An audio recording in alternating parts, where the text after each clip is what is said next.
Alarms blared through the collaborative research station Helios as emergency protocols initiated a station-wide lockdown. Kevin Reyes winced as his environmental suit's integrity warning flashed red, the microscopic tear exposing his forearm to the virulent radiation that had already killed 16 alien researchers. Yet instead of collapsing like the others, he felt only a burning sensation as his skin reddened beneath the breach. Radiation levels at 347 kilograms and rising. The station's AI announced with artificial calm that contrasted sharply with the chaos unfolding in Lab Section 7. Fatal exposure for all known sentient species. Evacuate immediately. This is not a drill. Around Kevin, the effects of radiation poisoning manifested with horrifying specificity to each species' biology. An Iridian researcher's luminescent skin crystallized like forming ice, fractured lines spreading across his face as he reached desperately for the emergency shower. 2 Mavorians literally dissolved, their gelatinous cellular structure losing cohesion until nothing remained but spreading puddles of iridescent fluid and floating organelles.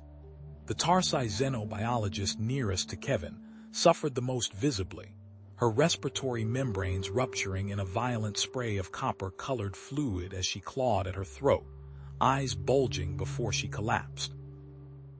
Kevin stared at his own exposed skin. The angry red welt looked like nothing more serious than a bad sunburn. His vital signs, displayed on his suit's wrist monitor, showed elevated heart rate and blood pressure stress responses, not radiation sickness, not death. Through the reinforced observation window separating the main lab from the adjacent control room, Kevin locked eyes with Iridian Science Officer Juno. Her naturally luminescent skin pulsed with rapid patterns that his cultural training identified as extreme surprise or alarm. The monitoring equipment in her hands confirmed what should have been impossible. The radiation levels in Kevin's section were absolutely lethal to all known sentient species in the collaborative. Kevin raised his hand in a helpless gesture of confusion.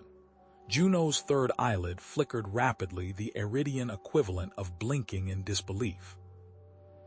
The moment of connection shattered as emergency containment fields activated, bathing the lab in pulsing blue light.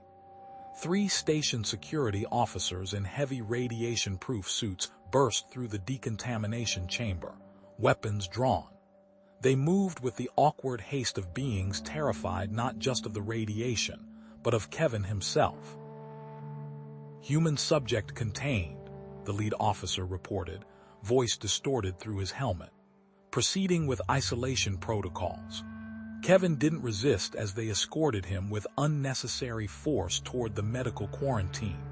His military emergency response training kicked in, overriding the chaos of questions flooding his mind. He systematically checked his own vital signs. Pulse elevated but stable, respiration normal, no nausea, no metallic taste in his mouth, none of the immediate symptoms of acute radiation poisoning he'd been trained to recognize. "I'm not showing symptoms," Kevin stated calmly, addressing the officer gripping his arm. "The radiation is affecting me differently than the others." The officer's grip tightened. Through the polarized faceplate, Kevin could see the being's eye stalks quivering with what might have been fear. The collaborative research station Helios represented the pinnacle of interspecies scientific cooperation, 17 different sentient species working together to study the unique radiation patterns of the nearby BK7 neutron star. Humans were the newest addition to the galactic collaborative, having been granted membership only 15 years earlier. Most of the established species still viewed humans as primitive newcomers, barely out of their planetary cradle, tolerated for their resource-rich solar system rather than respected for their scientific contributions. That perception was about to change dramatically. In Medical Quarantine Chamber 3, robotic arms extended from sterile walls, scanning Kevin's body while extracting blood and tissue samples. Through a communication screen, Juno directed the examination, her scientific curiosity visibly overcoming her initial fear. Her luminescent skin had settled into the steady pulse pattern of intense concentration. "Your cellular structure should be degrading," she said, mandibles clicking slightly between words, a sign of iridian agitation. "Yet it appears to be actively repairing the radiation damage. This is..." She searched for the appropriate word. Unprecedented. The quarantine chamber's door hissed open, and conversation ceased immediately. Station Director Ven entered the observation room, his towering iridian frame adorned with the distinctive iridescent mantle of high administrative rank. Unlike Juno's blue-green luminescence, Ven's skin pulsed with authoritative amber patterns that demanded immediate attention. "Show me the human's readings," he commanded, not bothering with pleasantries. Juno transferred the data to the main display. Ven's mandibles clicked rapidly as he processed the information, his third eyelid flickering in what Kevin recognized as alarm. "Initiate complete isolation protocols," Ven ordered. "No physical contact with any station personnel. Prepare an emergency communication to the Galactic Council regarding the human anomaly. Priority Alpha." Kevin watched the political calculations playing out behind Ven's compound eyes. A human surviving radiation that killed 17 other species wasn't just a scientific curiosity, it was a potential shift in the power dynamics of the entire collaborative. The station systems chose that moment to underscore the severity of the situation. Emergency lighting switched from blue to red as the AI announced. Critical damage detected in primary power distribution, life support regulation, and orbital stabilization mechanisms. All non-essential personnel proceed to evacuation vessels immediately. "Director," a Mavorian officer interrupted through the communication system, her amorphous features rippling with urgency. "Docking systems are compromised. Evacuation vessels cannot safely disengage." Through the observation window, Kevin could see emergency crews rushing past. The overhead communication system carried fragments of technical discussions, enough for him to realize the station was deteriorating faster than was being reported to the general population. His thermal regulation section was maintaining minimal functionality only because of emergency protocols, but other sections were experiencing catastrophic failures that threatened the entire facility. "We're trapped here," Kevin said quietly. No one contradicted him. In the station's command center, Director Ven convened an emergency leadership meeting. The department heads gathered around the central holodable, their diverse biological forms creating a living display of the collaborative's membership. Kevin watched through the quarantine chamber's monitor as they reacted to his medical scans with a mixture of scientific fascination and poorly concealed fear. "The human cellular repair rate exceeds anything in our medical database," the Tarsi medical director reported, her voice whistling through specialized breathing apparatus that had replaced her ruptured respiratory membranes. "What matters?" interrupted the Mavorian communications officer, his amorphous form rippling with agitation, "is what this means for collaborative security. If humans can survive radiation that kills us instantly, what other advantages might they have that we don't know about?" The question hung in the air, giving voice to the unspoken concern in every alien mind. If humans could survive this, what else might they be capable of? In Maintenance Section 12, far from the command center, half-human technician Myra accessed the quarantine cell monitoring system through her private terminal. She'd spent 3 years hiding her partially human heritage, altering her personnel records, and using specialized cosmetics to emphasize her fashion features while downplaying her human ones. Now she watched the proceedings with intense interest, unconsciously touching the skin beneath her eye where the characteristic fashion markings had been carefully applied that morning. As she monitored the situation, her technical training flagged something the others had missed. The radiation surge pattern contained anomalies inconsistent with natural stellar phenomena. The wave harmonics showed signs of manipulation, subtle but present. This may not have been an accident. Kevin established remote communication with Earth's diplomatic liaison, Dr. Elena Santos, using the quarantine chamber's secure channel. Her face appeared on the small screen, concern evident despite the communication lag. "The Council is already demanding explanations," she said without preamble. "I've authorized release of the classified evolutionary studies." "Which ones?" Kevin asked. "Everything about Earth's radiation history, the background radiation levels, the historical exposure events, the evolutionary adaptations." She leaned closer to the camera. "Kevin, most collaborative species evolved on worlds with minimal radiation and stable ozone layers. Their homeworlds never experienced the kind of radiation fluctuations that shaped human evolution. That's likely why you survived when they didn't." The information clicked into place for Kevin. Earth's history, from the natural background radiation to the nuclear events of the 20th and 21st centuries, had created selection pressures absent on most homeworlds. The station's diagnostic systems completed their assessment, delivering results that created a new dilemma. Critical repairs were needed in high radiation sectors, where robotic systems had failed due to control circuit degradation. The repairs required physical manipulation of systems that no alien species could safely access. "The human might be our only option," the Tarsi engineering chief suggested during the ongoing emergency meeting, her voice barely audible through her damaged respiratory system.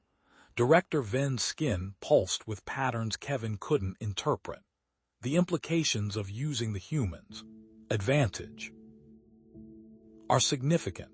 Before the discussion could continue, the station's priority alert system activated. A Galactic Council representative's shuttle had initiated emergency docking procedures, overriding the damaged system warnings.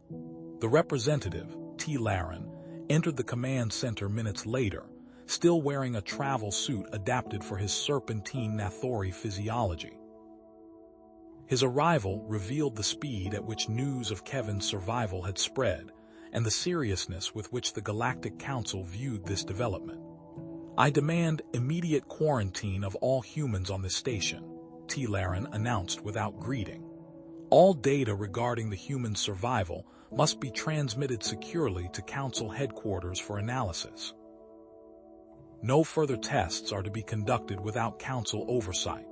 The political crisis was escalating as rapidly as the technical one. In his quarantine chamber, Kevin received an unexpected visitor. Director Ven himself stood at the communication panel, amber luminescence subdued to a businesslike glow. "Human rays," he began formally. "The station faces catastrophic failure within 17 hours. We propose an arrangement. Use your radiation resistance to perform critical repairs that would save this station and everyone aboard. In exchange, we offer certain freedoms and your full cooperation in understanding your biology." Before Kevin could respond, the station's sensors triggered yet another alarm. The monitoring screens displayed the neutron star's activity spiking dramatically. "Secondary radiation surge detected," the AI announced. "Estimated arrival in 43 minutes. Projected intensity, 215% of previous event." Kevin looked from the screen to Ven's compound eyes.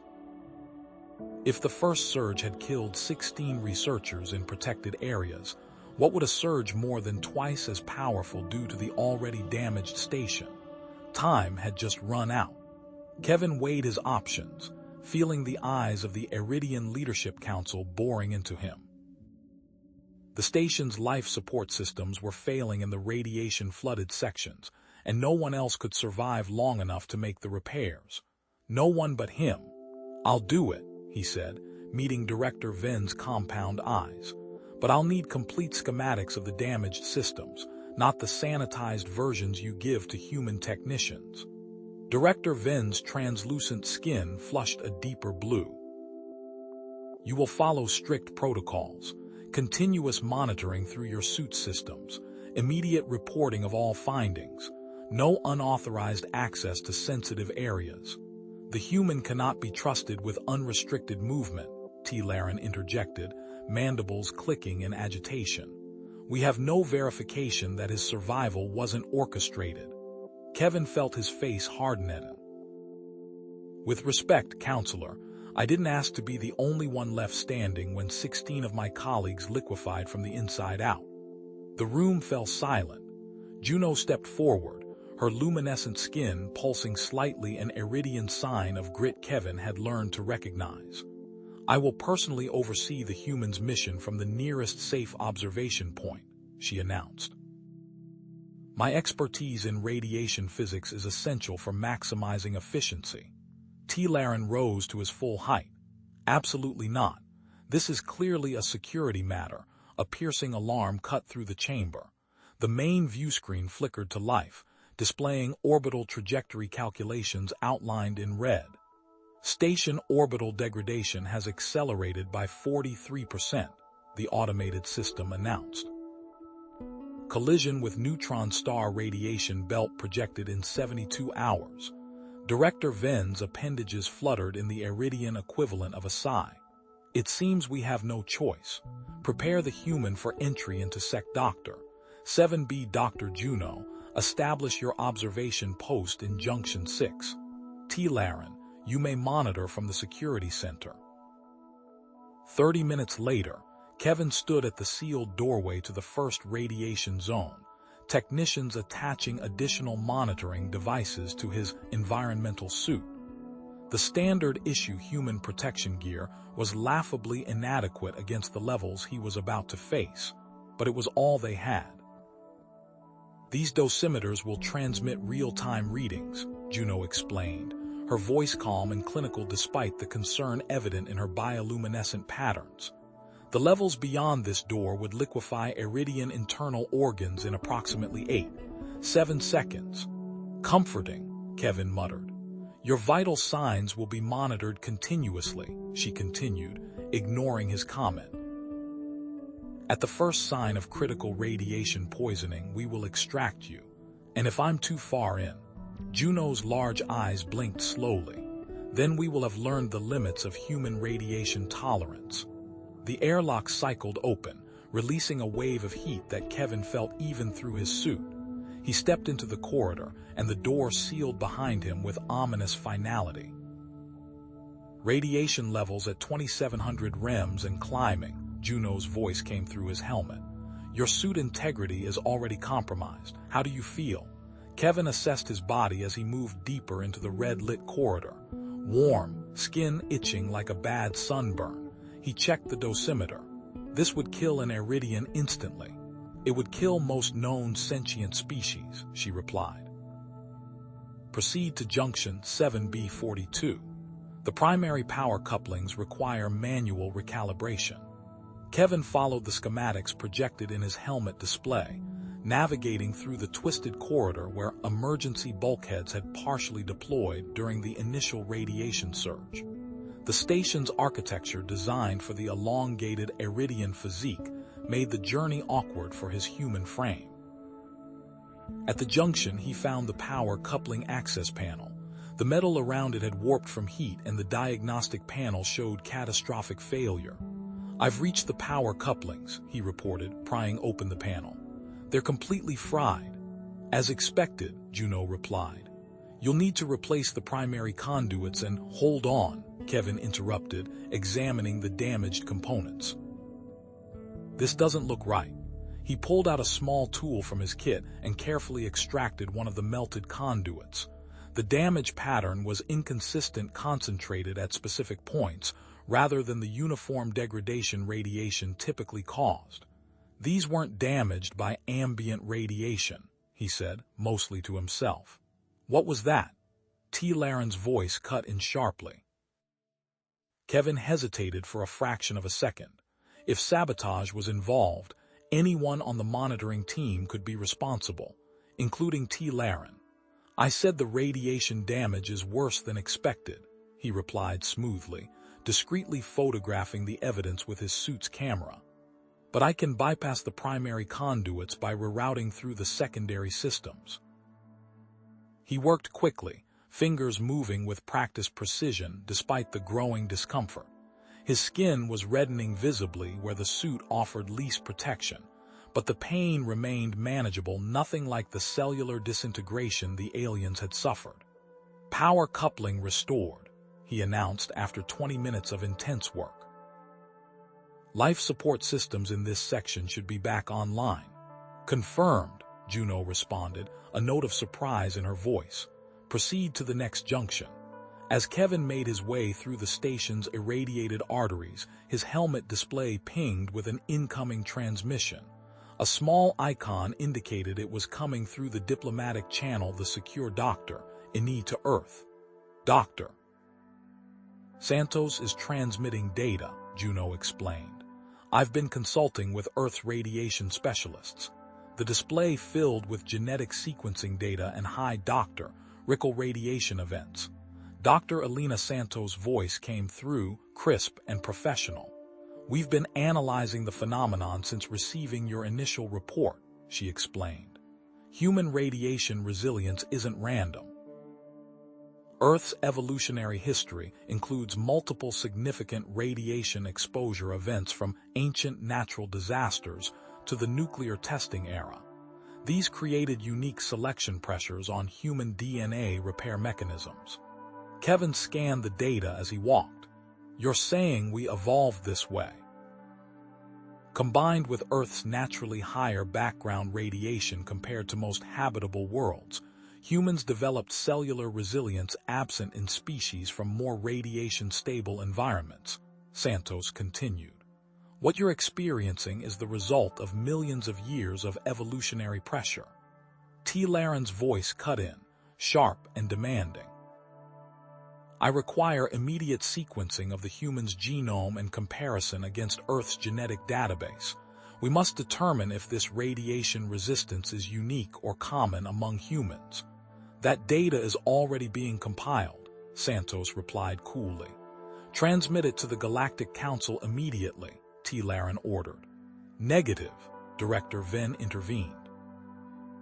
"All biological data remains under station jurisdiction until properly reviewed. Security protocols are clear." Kevin smiled grimly as he reached the second repair site. Political tensions were escalating, but at least the blockage of information gave him time to investigate further. Over the next 6 hours, Kevin completed repairs to 3 critical systems. Each time, he found evidence of focused energy damage inconsistent with ambient radiation. Each time, he documented it secretly while reporting only the successful repairs. His approach to the problems surprised the station engineers. When a coolant regulator proved beyond repair, he repurposed components from a nearby atmospheric processor, a solution that wouldn't have occurred to the methodical Iridian engineers. "That modification isn't in any technical manual," Juno noted as Kevin finished rerouting the system. "Sometimes the manual doesn't cover your situation," he replied, wiping sweat from his forehead. The radiation was taking its toll. His skin was now an angry red, and nausea churned in his stomach, but he remained functional. "Humans learn to improvise. Improvisation creates unpredictability," she observed. "Unpredictability keeps you alive," he countered. As he exited the third radiation zone, his suit's communication system crackled with static, then cleared to reveal a voice he didn't recognize.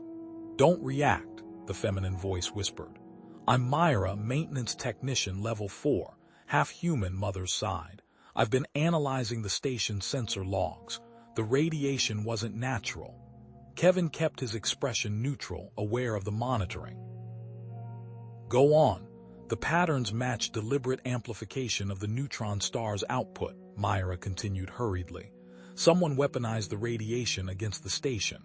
I'm sending data to your personal storage node." His suit pinged softly as the data transferred. "Why are you helping me?" he asked quietly. "Because I've spent my life hiding what I am," she replied. and I'm tired of being afraid." The communication cut out as Kevin reached the decontamination chamber where Juno waited. Through the transparent barrier, he could see her studying his radiation burns with scientific interest. "Your cellular damage is already showing signs of repair," she noted. "Fascinating." Before Kevin could respond, the station-wide alert system activated again. "Attention all personnel. Secondary radiation surge detected. Projected impact in 26 hours. Intensity readings at 214% of primary event. Emergency evacuation protocols initiated." Director Ven's voice followed. "Due to damaged docking mechanisms, evacuation capacity is limited. Priority will be given to species with highest radiation vulnerability. All personnel report to designated assembly areas immediately." Kevin watched through the observation windows as chaos erupted. Only 2 escape vessels were operational, enough for barely 30% of the station's population. "They're leaving us behind," he said quietly. Juno's skin dimmed slightly. "The most vulnerable must go first. It is logical. And what about you?" "Iridians are among the most radiation-sensitive species. My research is essential," she replied, but her bioluminescence patterns betrayed uncertainty. After decontamination, Kevin was cleared for his next mission, repairing the central coolant system that protected the station's computational core. This section had taken the worst damage, with radiation levels that pushed even his remarkable tolerance to its limits. Deep within the coolant system's control center, Kevin discovered something that made his blood run cold. Integrated into the radiation shielding controls was a device of unknown origin, sleek, black, and definitely not part of the station's original design. "I've found something," he began, reaching for his documentation tool. Suddenly, the observation feed flickered, static filling his helmet display. For 15 seconds, all communication ceased. When it restored, Juno's voice came through, concerned. "Kevin, we lost your signal. What happened?" He turned back to where the device had been. It was gone, the panel now showing only standard components. "Nothing," he replied carefully. "Just a power fluctuation. I'm continuing repairs." The coolant system diagnostics told a different story. During those 15 seconds of communication blackout, unauthorized command protocols had activated, further degrading the system's integrity. Someone was watching. Someone had remote access to both his communications and the station systems, and they didn't want him finding their sabotage devices. While Kevin completed the coolant system repairs, T. Laren had convened a secured communication with 3 other Galactic Council representatives. Kevin couldn't hear the conversation, but Myra managed to access the security feed and transmitted snippets to his suit's private channel. "This isn't about one human surviving," T. Laren was saying. "It's about the implications for human expansion. The Proxima Centauri incident was contained. The Ardaxi encounter was classified. The Tau Ceti radiation leak was covered up. In each case, humans survived exposures that annihilated other species. If they realized their biological advantage..." Another counselor began. "Exactly," T. Laren finished. "We've kept humanity contained through technological restrictions and diplomatic isolation. This incident threatens everything." The feed cut out, but Kevin had heard enough. The Council had been suppressing information about human radiation tolerance for centuries. The question was why. Back in the laboratory, Juno had been working with Dr. Santos' data. She created a 3-dimensional visualization of Kevin's cellular repair mechanisms, projecting it for the medical team. "The human cells don't simply resist radiation," she explained, her voice animated with scientific discovery. "They adapt to it. The process resembles a biological version of our station damage control systems, identifying threats, isolating damage, and implementing repairs." She manipulated the display, highlighting specific cellular behaviors. This suggests compatible aspects of human biology might provide protection for vulnerable station systems, if we could synthesize these repair mechanisms. Kevin watched her working, seeing not an alien studying a specimen, but a brilliant scientist on the verge of a breakthrough. Despite everything, he felt a growing respect for her dedication. The moment of scientific collaboration was shattered when the station experienced a cascading power failure. Automated systems, attempting to reroute energy through newly repaired sections, overloaded the integration protocols. Kevin was still in a moderate radiation zone when the lights failed. Emergency systems bathed the corridor in red as life support warnings blared. Critical failure in primary integration hub, the automated system announced. Life support compromised in sections 3 through 9.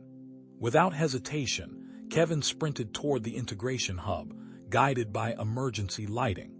The radiation levels were climbing as shielding systems failed, but he pushed through the burning sensation spreading across his skin. At the hub, he found a nightmare of tangled systems and flashing warnings. The automated protocols had created a feedback loop, each attempted fix making the situation worse. "I need manual override access," he called through his communicator. "That requires specialized engineering certification," an Iridian technician protested. "Your specialized engineers are either evacuated or dead," Kevin snapped. "Give me the access codes now, or we all join them." Director Venn authorized the override.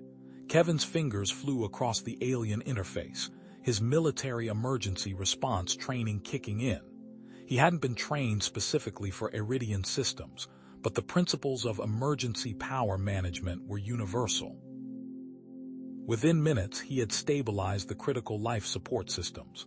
"How did you do that?" Juno asked later, genuine astonishment in her voice. "Those systems require years of specialized training.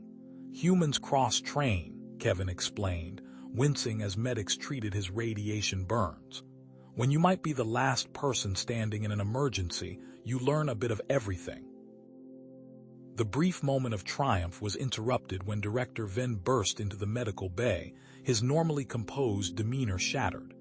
"T-Laren has been transmitting to a Galactic Council military vessel," he announced. "They're approaching our system in violation of all Collaborative Research Initiative protocols." "What do they want?"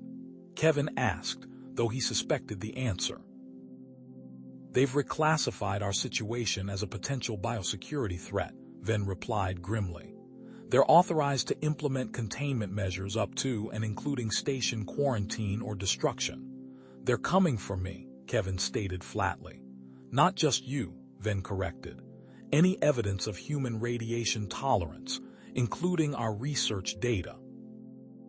That night, Kevin, Juno, and Myra established a secure communication channel using maintenance subspace frequencies, allowing them to share information without official monitoring. Iridian historical archives contain references to humans surviving catastrophic radiation, Juno revealed, her voice low despite the secure channel.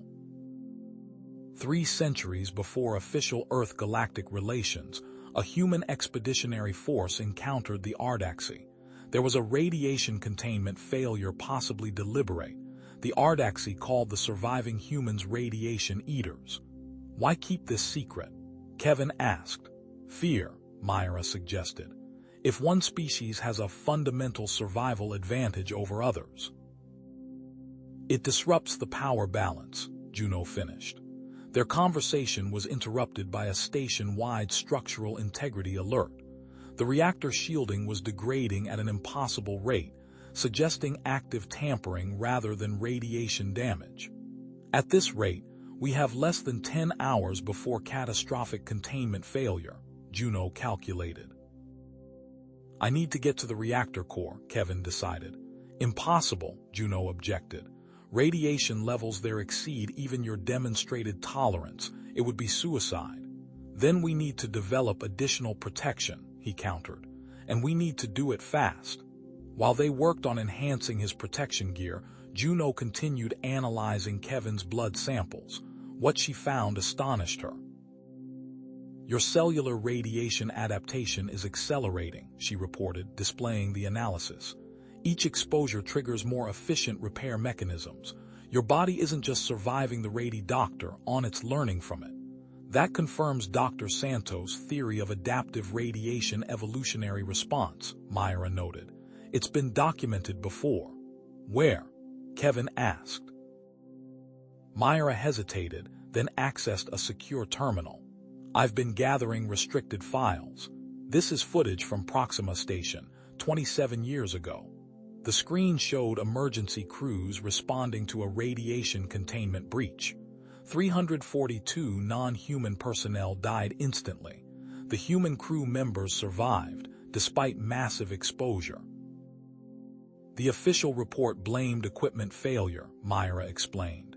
But Council classification indicates it was a deliberate test of human radiation tolerance. Kevin stared at the footage in horror.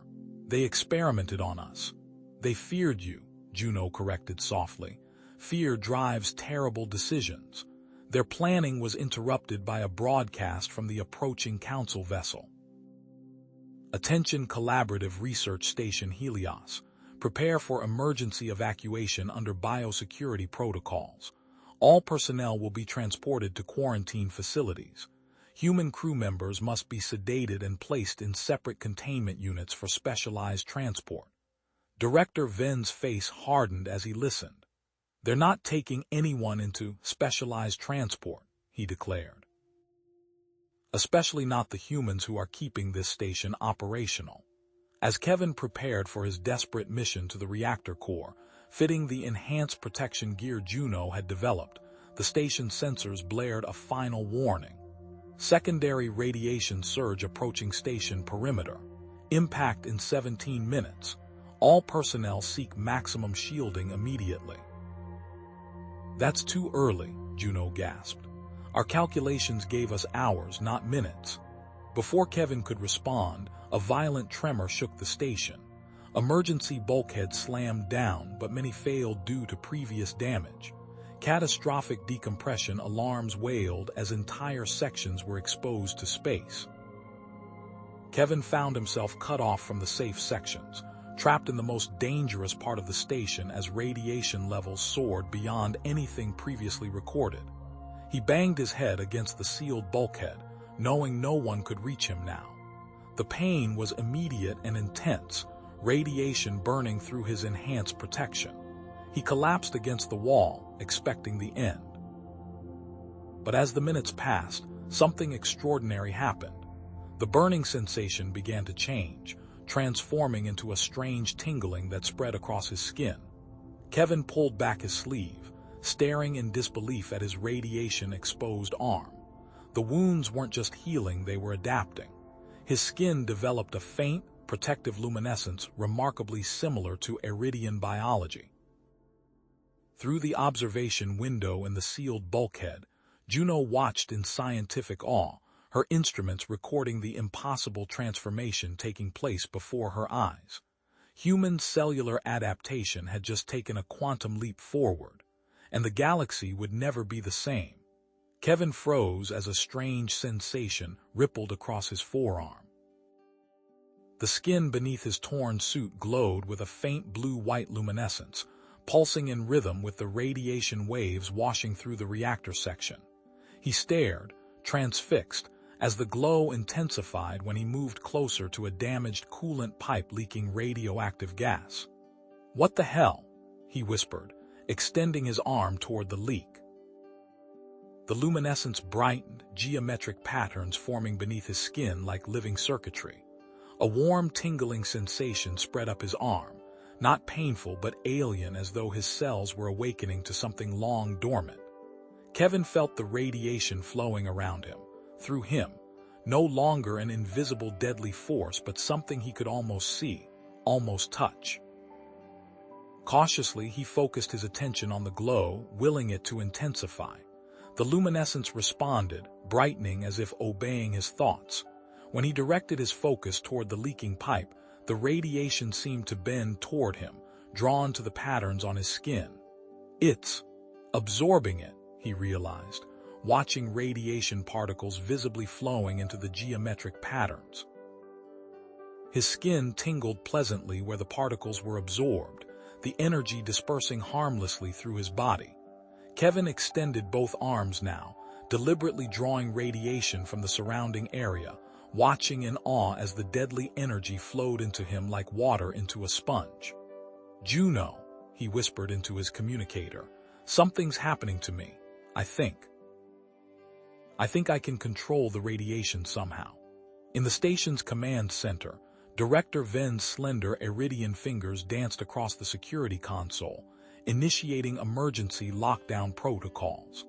Blast doors slammed shut throughout the station, sealing the council representatives in their diplomatic quarters with a finality that echoed through the corridors. "This is outrageous." T-Laren's voice crackled through the intercom, mandibles clicking in agitation. "I demand you release us immediately. This constitutes a direct violation of Galactic Diplomatic Code 15C. Ven's luminescent skin pulsed with almost unchecked anger as he activated the communication screen. "I think we're well beyond diplomatic codes, Counselor." With a gesture, Ven projected a holographic display showing recorded footage humans in containment chambers, writhing in agony as controlled radiation bursts struck their bodies. Monitoring equipment recorded their responses as emotionless council observers took notes. "Project Prometheus," Ven said coldly, "conducted under direct council authorization. 43 human test subjects, captured from various outposts, deliberately exposed to lethal radiation levels to document their survival capabilities." T-Laren's compound eyes widened. "Where did you get this?" "Those files were classified under Council Security Protocol 9. "Yes," Ven interrupted. "I've prepared a complete data package. One command from me, and every collaborative network receives these files, along with evidence of your direct involvement in previous testing programs." T-Laren's mandibles clicked rapidly, an involuntary sign of Arthrosian distress. "You don't understand the implications. If humans can adapt to radiation at this level, they represent a fundamental shift in galactic power dynamics. They could survive weapons that would annihilate our civilizations. So you decided to experiment on them without consent." Ven's skin darkened with disgust.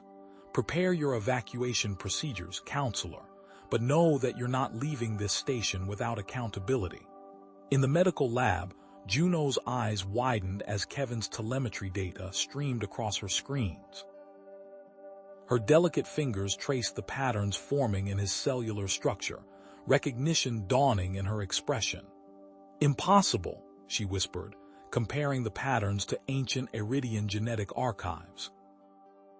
The similarities were undeniable. The geometric formations appearing in Kevin's cells matched evolutionary adaptations Iridians had developed during their species' early exposure to their binary star system, adaptations they'd lost over millions of years of technological protection.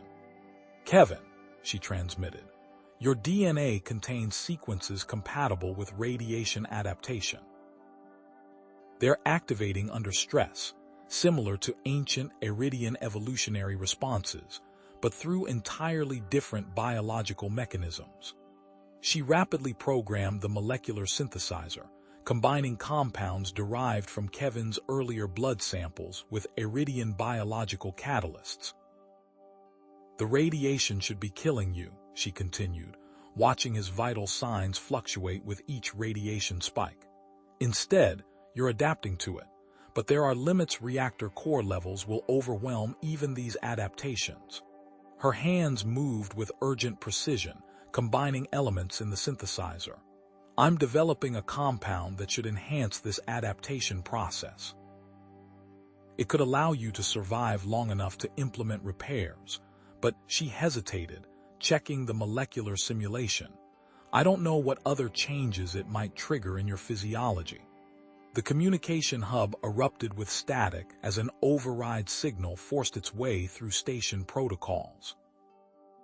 The main screen flickered before resolving into the stern face of Commander Thrix, his exoskeletal features rigid with authority. The insignia of the arbitrator, the Council's military enforcement vessel, gleamed on his carapace. Helios Research Station. This is Commander Thrix of the Galactic Council vessel Arbitrator. We are establishing direct communication under emergency protocols.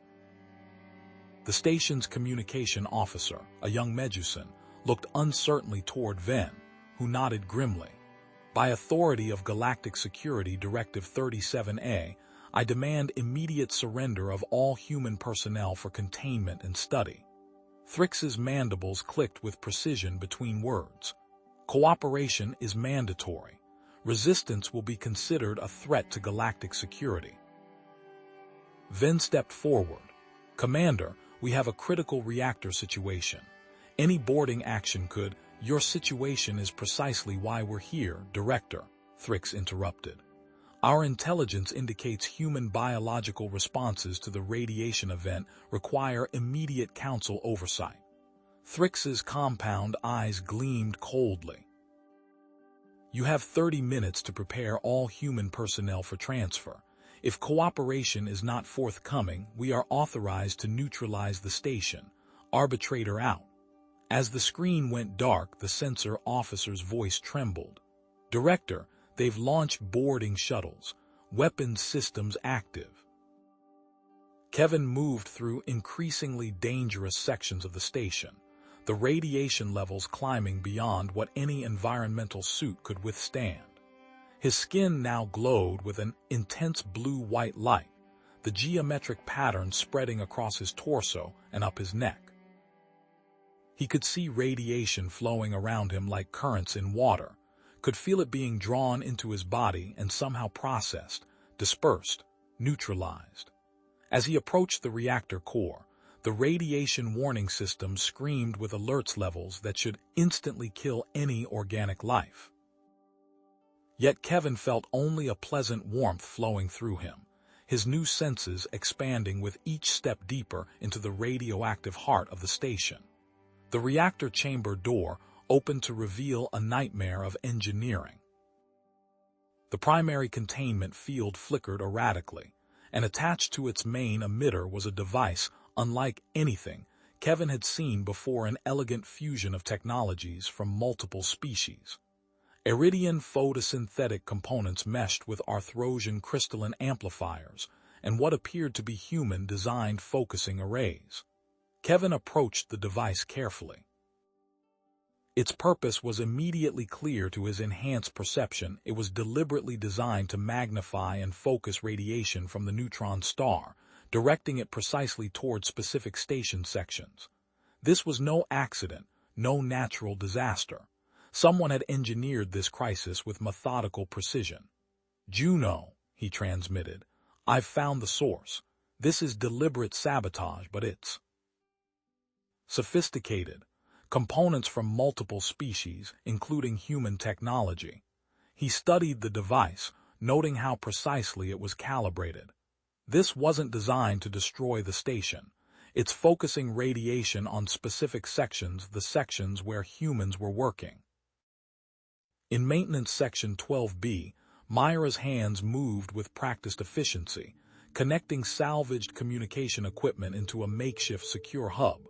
Her dark eyes darted nervously toward the access hatch she'd sealed behind her. Connection established, she announced as the screens flickered to life.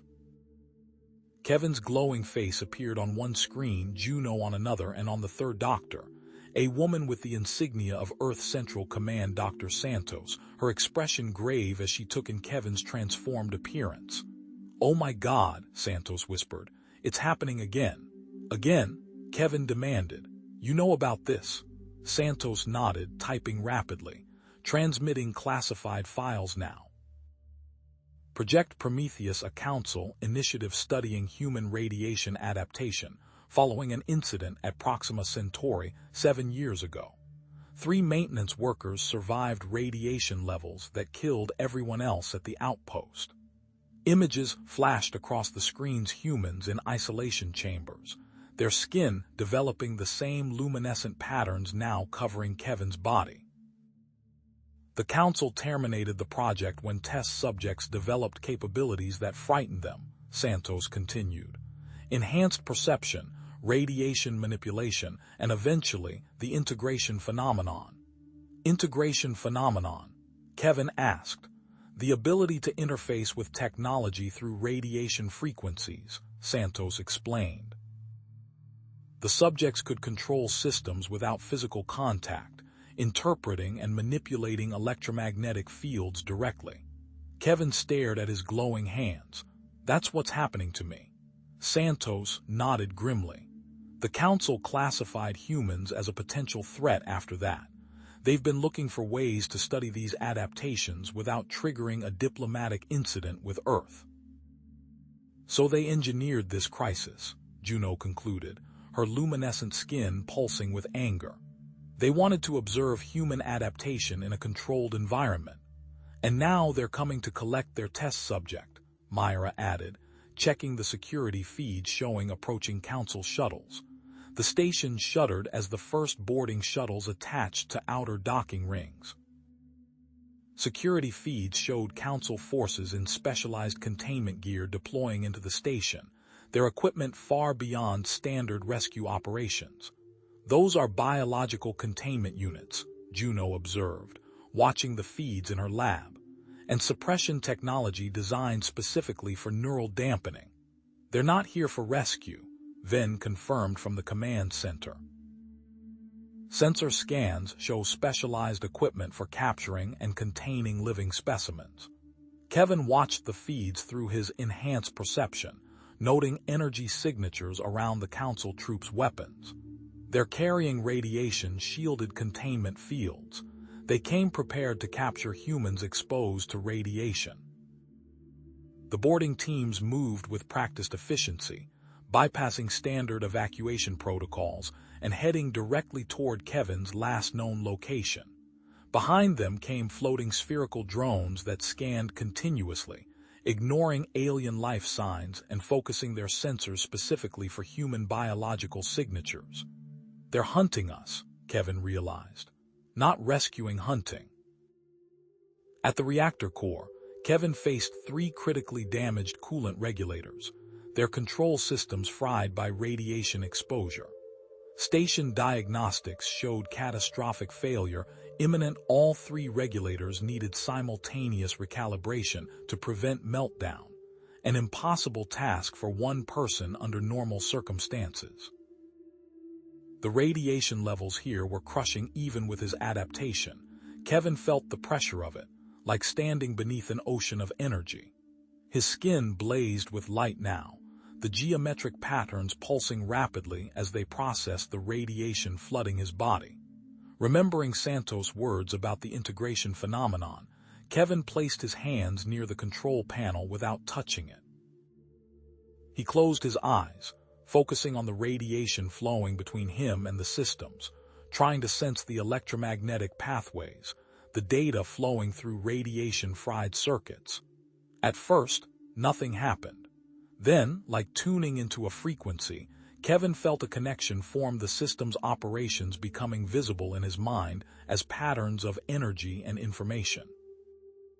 He could see the damaged pathways, the failing coolant cycles, the erratic power fluctuations.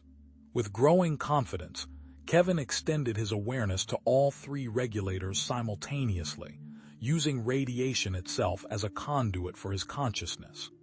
The sensation was exhilarating, his mind extending beyond his body, touching the station's systems directly. As he worked to stabilize the regulators, Kevin discovered something else: encrypted command routines buried deep within the station's core systems. Not just physical sabotage, but software infiltration, designed to prevent conventional repairs and force specific failure cascades. This goes deeper than we thought, he transmitted to Juno. The entire station was rigged to create this scenario. In her lab, Juno completed the biological enhancer with trembling hands. The blue liquid glowed faintly in its containment vial, pulsing with the same rhythm as the patterns on Kevin's skin. Compound synthesis complete, she announced, transmitting formula to Myra for transport. Before she could secure the vial, the lab door hissed open. 3 security officers in T. Laren's distinctive insignia entered, weapons drawn. "By council authority, surrender all research materials," the lead officer demanded. Juno clutched the vial protectively. "This is medical research for station personnel safety. All research regarding radiation effects is now classified," the officer stated flatly, advancing toward her. "Surrender the compound immediately." "Stop!" Myra appeared in the doorway behind them. The security officers turned, weapons raising. Myra stepped forward, pulling up her sleeve to reveal skin beginning to glow with faint geometric patterns not as pronounced as Kevin's, but unmistakably similar. "I'm half human," she announced, her voice steady despite the weapons aimed at her. "My mother was from Earth, my father Centaurian, and it seems I've inherited more than just her eyes." The officers hesitated, their sensors registering the radiation adaptation beginning in Myra's cells. This momentary confusion gave Juno the opportunity to secure the vial in a transport container and slide it across the floor to Myra. "The maintenance tunnels," Juno said quickly. "Section 5C connects directly to the reactor approach." Myra nodded, grabbing the container and backing toward the service hatch behind her. The officers moved to follow, but their attention was divided between 2 targets showing radiation adaptation, a hesitation that gave Myra the seconds she needed to disappear into the maintenance network. Kevin completed the reactor stabilization, the coolant regulators now functioning at sustainable levels. The immediate meltdown threat was averted, but his enhanced perception detected a new problem emerging. The automated defense systems had activated in response to the council boarding, but were malfunctioning due to radiation damage. The defense drones were targeting all biological signatures indiscriminately, unable to distinguish between council forces, station personnel, or civilians. Without immediate reprogramming, the station's AI would begin attacking everyone aboard. Kevin extended his consciousness into the defense network, trying to establish the same connection he'd formed with the reactor systems. The security protocols were more complex, designed specifically to prevent external interference. As he worked, Kevin felt the biological changes in his body accelerating. The geometric patterns now covered most of his skin, and his perception had expanded dramatically. He could sense radiation sources throughout the station, could feel the distinctive signatures of different biological beings reacting to background radiation. Through this enhanced awareness, Kevin detected a pattern in the sabotage that had previously been invisible. The radiation leaks, the software infiltration, the defense system malfunctions all were designed to trigger specific human biological responses under observation. The station itself had been converted into a massive testing apparatus, with monitoring systems hidden throughout, documenting every aspect of human radiation adaptation. "They've been watching all along," he transmitted to Juno. "The entire station is one big laboratory, designed to study us." In the primary command center, Director Venn faced T. Laren across the central holographic display. Between them floated damning evidence communication logs showing T. Laren's direct orders to engineer the radiation surge. "A controlled experiment," Venn said, his voice tight with controlled fury. "You deliberately exposed everyone on this station to lethal radiation just to document human survival capabilities." T. Laren's compound eyes reflected the holographic data dispassionately. "The Council requires conclusive evidence before implementing containment protocols for Earth. The survival capabilities humans demonstrated at Proxima could shift the balance of power throughout the galaxy." "You sacrificed 16 researchers," Venn's skin darkened with rage. "A regrettable necessity," T. Laren replied. "The Council determined the risk acceptable given the potential threat human adaptation represents." Venn's fingers moved across the console. "I'm transmitting this evidence now. The collaborative will know what you've done." T. Laren made a subtle gesture, and suddenly security officers materialized from hidden compartments around the command center, not station security, but council operatives who had been planted months before. "I think not, Director," T. Laren said, as the operatives secured Ven. "This station and all evidence it contains are now under direct council jurisdiction." In her lab, Juno stared at the results of her latest analysis with growing excitement and trepidation. Kevin's blood samples, taken at intervals since his exposure, showed not just adaptation but transformation at the cellular level. "Kevin," she transmitted, "I've formulated a radical theory. The changes in your blood suggest your radiation adaptation could potentially be shared with other species." She displayed molecular models showing components in Kevin's transformed blood cells. These structures, properly synthesized, might allow temporary radiation resistance for Iridians and other species. "We could potentially save the remaining station personnel by giving them human-like protection. You're talking about making my condition transmissible?" Kevin asked, his voice uncertain. "Not exactly," Juno clarified. "A synthetic biological interface, temporary radiation resistance without full genetic adaptation. It wouldn't grant the abilities you're developing, just basic survival protection." Kevin was silent for a moment. "Do it," he finally said. "If we can save lives, we have to try." Council forces had secured half the station, implementing containment protocols that included radiation-blocking fields. Ironically, these secure zones became safe havens for evacuees, while the Council troops continued their methodical search for human personnel. Kevin paused in a maintenance junction, considering his options. The classified files had made the fate of captured humans clear: permanent test subjects, subjected to increasingly lethal experiments to document the limits of human adaptation. He could surrender himself to save others, becoming the specimen the Council sought. Or he could use his growing abilities to fight back, potentially endangering everyone on the station in the process. As Kevin navigated toward the command center to confront T. Laren, his enhanced perception suddenly detected something far more terrifying than Council troops: an imminent catastrophic failure in the neutron star itself. The natural phenomenon had been destabilized by the radiation siphoning technology, creating a cascade effect that would soon release radiation thousands of times more intense than the engineered crisis. The approaching wave would destroy the station, the Council vessel, and potentially spread to nearby systems, creating a disaster that would reveal human radiation adaptation to the entire galaxy, exactly what the Council feared most. Kevin's mind raced with calculations, his new abilities processing the information faster than should be possible. They had minutes, perhaps an hour at most, before the wave hit. No conventional shielding would protect against it. No evacuation would be fast enough. Unless... Kevin looked down at his transformed body, the geometric patterns pulsing with absorbed radiation.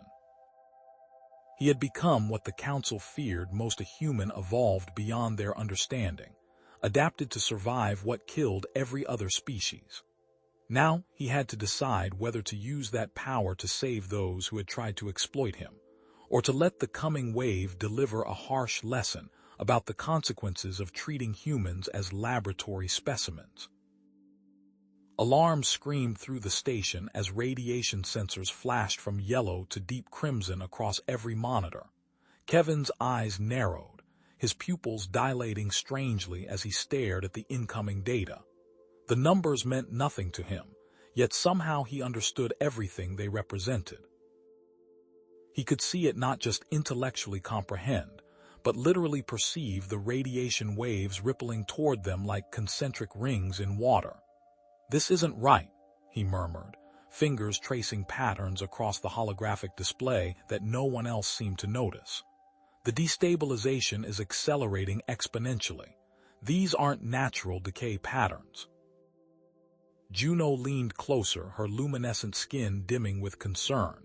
What are you seeing? The neutron star is collapsing along fracture lines that shouldn't exist. Kevin's hands moved faster, mapping invisible currents. We don't have days, we have hours. 6 at most before the main wave hits. He didn't mention what his newly enhanced senses told him with terrible clarity. When that wave struck, even his adapted biology would fail. The station would become a floating tomb. The station-wide communication system crackled to life with T. Laren's measured voice. Attention, all personnel. Emergency evacuation protocols are now in effect. Council representatives and Iridian leadership will proceed immediately to evacuation points Alpha through Delta. All remaining personnel will be processed for secondary evacuation as resources permit. Kevin's teeth gritted as he decoded the carefully chosen bureaucratic language. Secondary evacuation, as resources permit. He'd seen enough military operations to recognize a death sentence wrapped in procedure. He's abandoning everyone who isn't Council or Iridian, he said, watching the evacuation plan unfold on the security feeds. There aren't enough ships for secondary evacuation, and he knows it. Juno's communicator chimed with an urgent alert from her lab. Her fingers trembled slightly as she read the results. The compound synthesis completed, but she looked up, her large eyes clouded with disappointment. The animal testing failed. The radiation protection transfers successfully between tissues, but it degrades within minutes. The resulting cellular damage is worse than radiation exposure itself. She hesitated, lowering her voice. I need a living subject with hybrid biology to calibrate it properly. Without that, I can't stabilize the compound. Kevin nodded grimly. First, we need to reach the command center. T. Laren has the override codes for the evacuation protocols. He studied the station schematic, plotting the fastest route.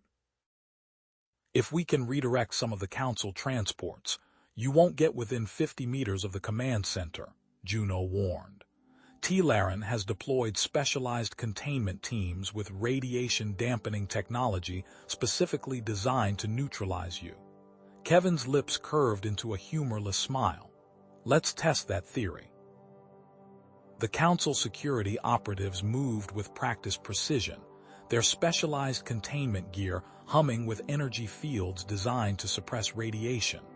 4 of them blocked the corridor leading to the command center, weapons raised as Kevin approached. Halt and submit to containment procedures, the lead operative ordered, activating a pulsing blue field between them. You have been designated a Class 1 biological hazard.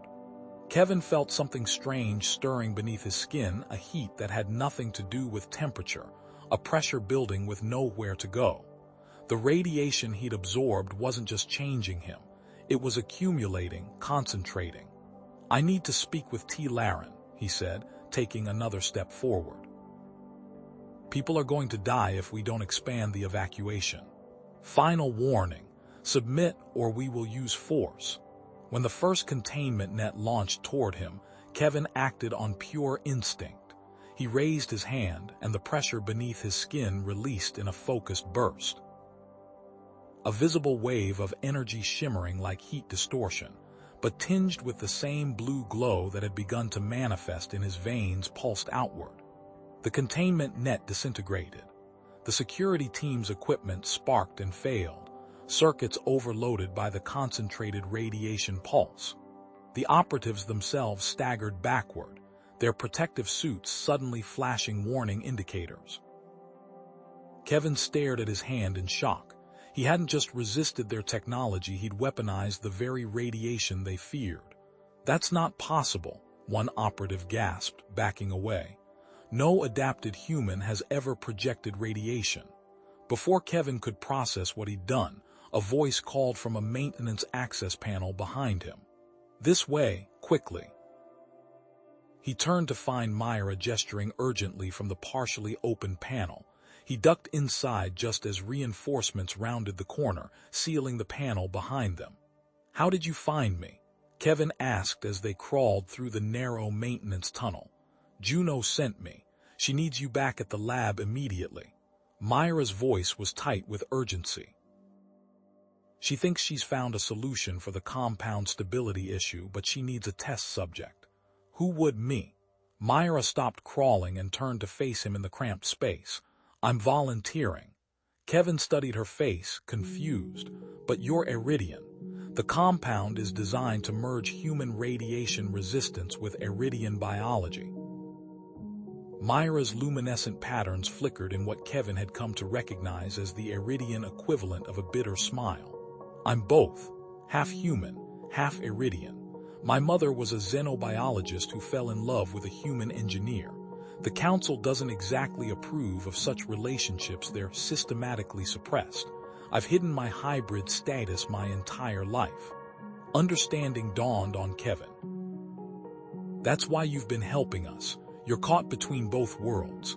"I'm caught between worlds that should never have been separated," she corrected. "Now come on. Juno is waiting." Myra's screams echoed through the laboratory as the compound entered her bloodstream. Her back arched off the medical table, her skin flaring with chaotic patterns of light. Juno worked frantically at the controls, adjusting the compound's molecular structure in real time as Kevin held Myra's hand. "It's attacking the human cell structures," Juno muttered, fingers flying across the interface. "Recalibrating protein markers, adjusting resonance frequency." Gradually, Myra's screams subsided to whimpers, then to ragged breathing. The chaotic flaring of her luminescent patterns stabilized, settling into a steady rhythm that pulsed in sync with her heartbeat. But something had changed. New patterns had emerged on her skin, faintly reminiscent of the blue veining that had appeared on Kevin's. "It's stabilizing," Juno said, relief evident in her voice. "Her hybrid physiology is accepting the compound." Myra's eyes fluttered open. "Did it work?" she asked weakly. Juno held up a radiation detector, passing it over Myra's arm. The device remained silent. "Your cells are absorbing radiation without damage. The protection transferred successfully." Kevin helped Myra sit up, noticing how the new patterns on her skin seemed to respond to his proximity, brightening slightly when his hand touched hers. "How do you feel?"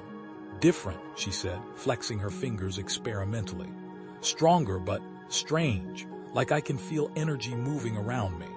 A proximity alert flashed on Juno's console. She quickly accessed the external sensor feeds, her expression darkening. "The arbitrator has repositioned. They're not preparing for evacuation assistance, they're aiming pulse cannons at the station." Kevin moved to the console, studying the massive council vessel's positioning. "They're establishing a containment perimeter." He accessed the communication logs, quickly decrypting the security protocols with an ease that would have been impossible before his adaptation. "Listen to this." A council commander's voice filled the lab. "All personnel exposed to anomalous radiation are designated compromised and subject to immediate neutralization protocols. No potentially contaminated subjects are to leave the station under any circumstances. Prepare clean extraction teams for high-value assets only. They're going to destroy the station if containment fails," Juno whispered, horror dawning on her face. "They'd rather kill everyone than risk radiation-adapted humans escaping." The laboratory lights suddenly flickered, then dimmed as the station's power grid struggled. Emergency lighting activated, bathing everything in red. "The first wave is hitting," Kevin said, somehow sensing the radiation surge before the alarms began to sound. "This is just the precursor." On the security feeds, they watched the wave's effects ripple through the station. In sections where shielding failed, Iridian personnel collapsed instantly upon exposure, their luminescent patterns extinguishing like snuffed candles. Humans in the same areas doubled over in pain but remained conscious, staggering toward emergency equipment. More disturbing were the feeds showing Council forces abandoning evacuation procedures for lower-level personnel, focusing solely on extracting high-ranking officials and securing research data. Entire sections of the station were being sealed with people still inside. "They're leaving them to die," Myra said, her voice breaking. Juno stared at the radiation readings, then at Kevin and Myra. "Your adaptations, they could save lives. If I can mass-produce the stabilized compound using Myra's hybrid markers as a template, we could protect enough Iridians to evacuate everyone the Council is abandoning." Kevin nodded, already moving toward the door. "Do it. I'll try to reach the command center again and override the evacuation protocols." "Myra, can you gather a team to begin distributing the compound once Juno has it ready?" Myra slid off the table, steadier on her feet now as her body adjusted to the changes. "I know exactly who to trust." The second attempt at the command center went differently. Kevin no longer tried to hide his approach, instead walking directly toward the security team. When they activated their containment fields, he released a controlled pulse of radiation that disabled their equipment without harming the operatives themselves. "I don't want to hurt anyone," he announced as they backed away. "But I will not let innocent people die because the Council is afraid." The command center doors slid open at his approach, the locking mechanisms responding to the specific radiation frequency he now emitted. Inside, T. Laren stood at the central console, his back to the door. "I've been expecting you," the Iridian said without turning. "Your adaptation is progressing faster than any of our models predicted. You knew this would happen. It wasn't a question." T. Laren finally turned, his luminescent patterns muted and controlled. "Project Prometheus has documented 3 previous radiation exposure incidents involving humans. Each time, the subjects not only survived but developed enhanced capabilities including energy manipulation, accelerated healing, and in one case, limited telepathic connection with other adapted individuals." He gestured to the display showing the neutron star's deterioration. "What we didn't anticipate was how quickly you would progress, or how powerful the adaptations would become." Kevin stepped closer, noting how the Council security personnel had discreetly exited the command center. "Why does the Council really fear us? It's not just about radiation resistance." T. Laren studied him for a moment, then sighed. "Look at the radiation signature from the neutron star." He magnified the spectral analysis. "Now compare it to this." A second display activated, showing an identical radiation pattern. "That's from Earth," Kevin realized, recognizing the data format. "Mid-21st century nuclear testing." "Precisely." "This neutron star produces radiation nearly identical to what humans evolved to withstand over generations of exposure on Earth. We selected this specific star for the station's location because we wanted to observe human adaptation responses in a controlled environment." T. Laren's patterns shifted to what Kevin had learned indicated resignation. "What the Council fears most is in these predictive models." He brought up complex mathematical equations. Fully adapted humans could potentially develop the ability to manipulate the energy fields that control most advanced technology in Council space. You could bypass our security systems, our regulatory controls, the very foundations of Council technological dominance. Kevin stared at the equations, finding that he could understand them despite never having studied such advanced physics. "You're saying we could render your entire technological control system obsolete?" "You already are," T. Laren said quietly. "How do you think you opened the command center doors?" "Our systems are designed to respond to specific energy signatures you're now naturally emitting." Before Kevin could respond, the station's public announcement system activated unexpectedly. Director Ven's voice echoed through every section of the station. "Attention, all personnel. This is Director Ven speaking from the secondary control room. The Council has betrayed us. They have abandoned non-essential personnel to die while extracting only their own representatives. Furthermore, I have evidence that Council Representative T. Laren deliberately exposed the station to radiation, as part of Project Prometheus, a classified experiment using us as unwitting test subjects. Kevin watched on the security feeds as Council loyalists attempted to cut the transmission. They were quickly overwhelmed by station personnel of multiple species working together to protect the broadcast equipment. The neutron star's destabilization was no accident, Venn continued. It was selected specifically for its radiation signature. We have all been subjects in an unauthorized experiment, and now the Council intends to eliminate all witnesses. T-Laren moved to disable the transmission, but Kevin stopped him with a hand on his arm. Let them hear the truth. The command center's sensors suddenly blared with urgent warnings. The neutron star had emitted a massive prominence, sending a wave of radiation that would reach the station far sooner than predicted. 3 hours, Kevin said, reading the data. Not 6. Conventional evacuation is impossible now. T-Laren's patterns pulsed with what might have been regret. Then we are all dead. The arbitrator will never allow potentially contaminated vessels to leave, and there aren't enough ships to evacuate everyone in 3 hours even if they did. Kevin's mind raced, processing possibilities with newfound clarity. Maybe there's another way. Not to escape the radiation, to redirect it. In the medical lab, Juno stared at the results of Kevin's latest blood analysis with astonishment. This can't be right, she murmured, running the test again. The results remained unchanged. When Kevin returned from the command center, she pulled him aside. Your cells aren't just resistant to radiation, they're processing it through a mechanism similar to iridian photosynthesis, but far more efficient.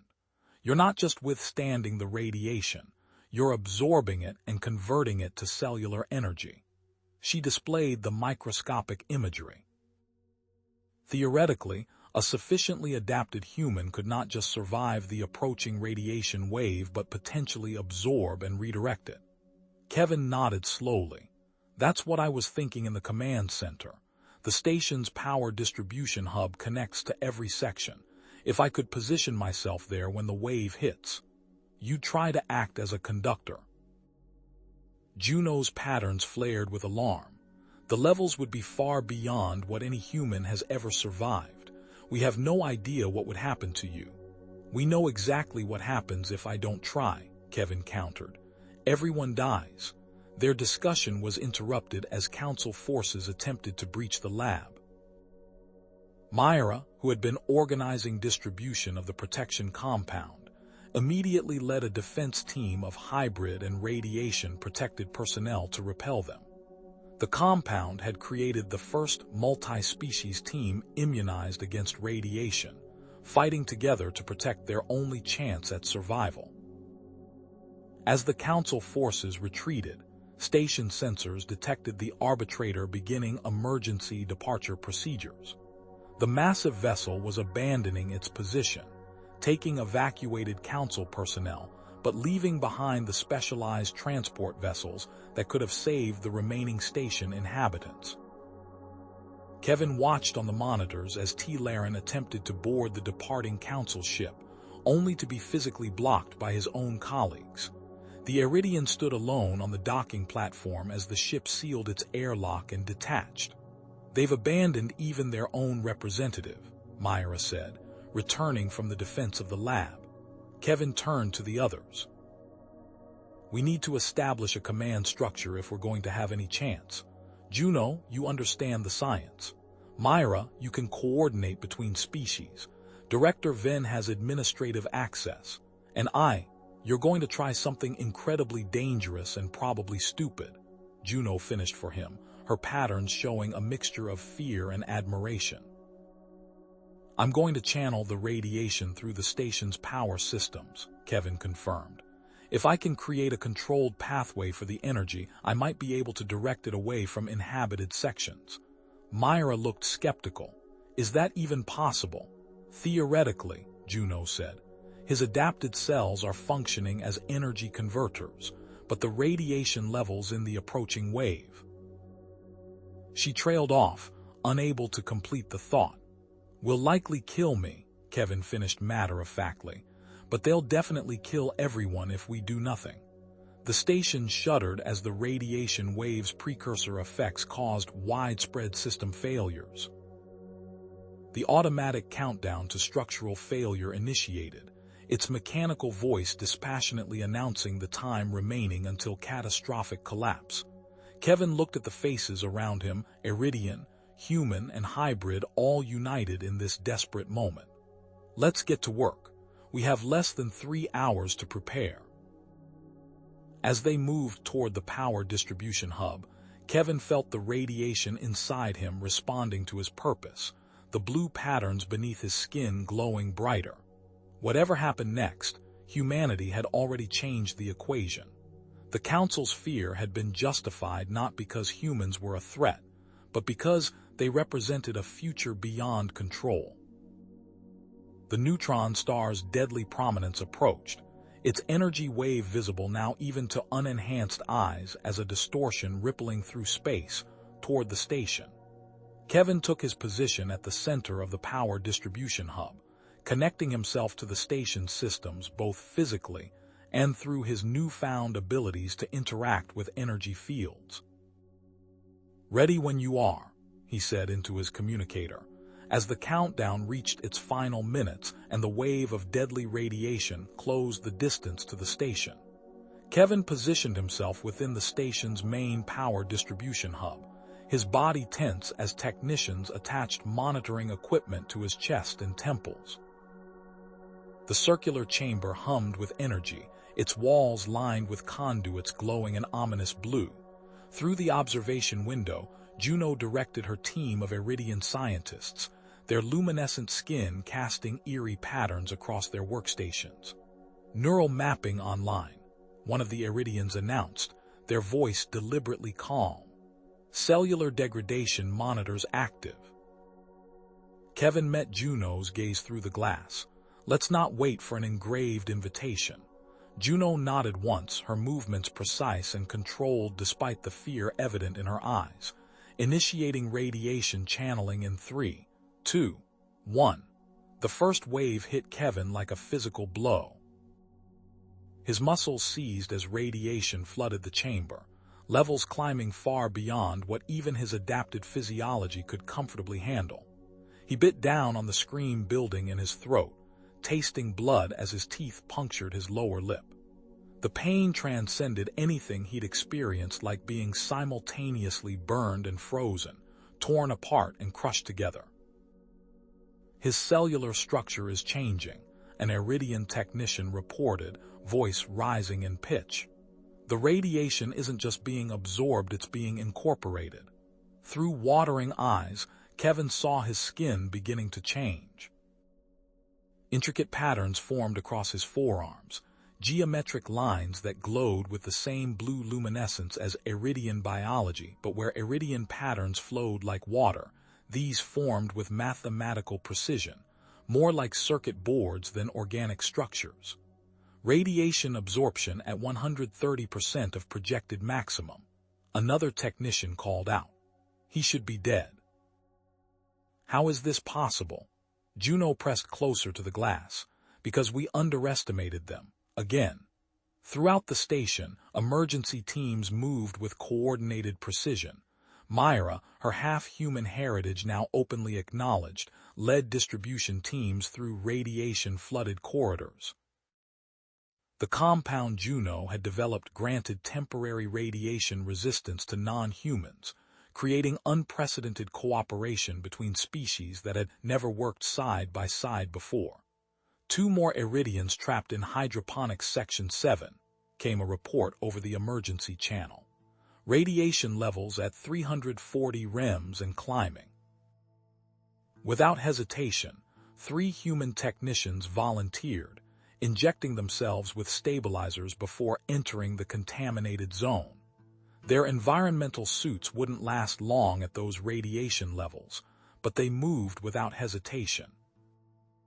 "Council propaganda says humans would sacrifice us all to save themselves," an Iridian medical officer observed, watching the rescue team disappear into the red-hazed corridor. Myra adjusted her radiation monitor, her expression grim. The Council says a lot of things.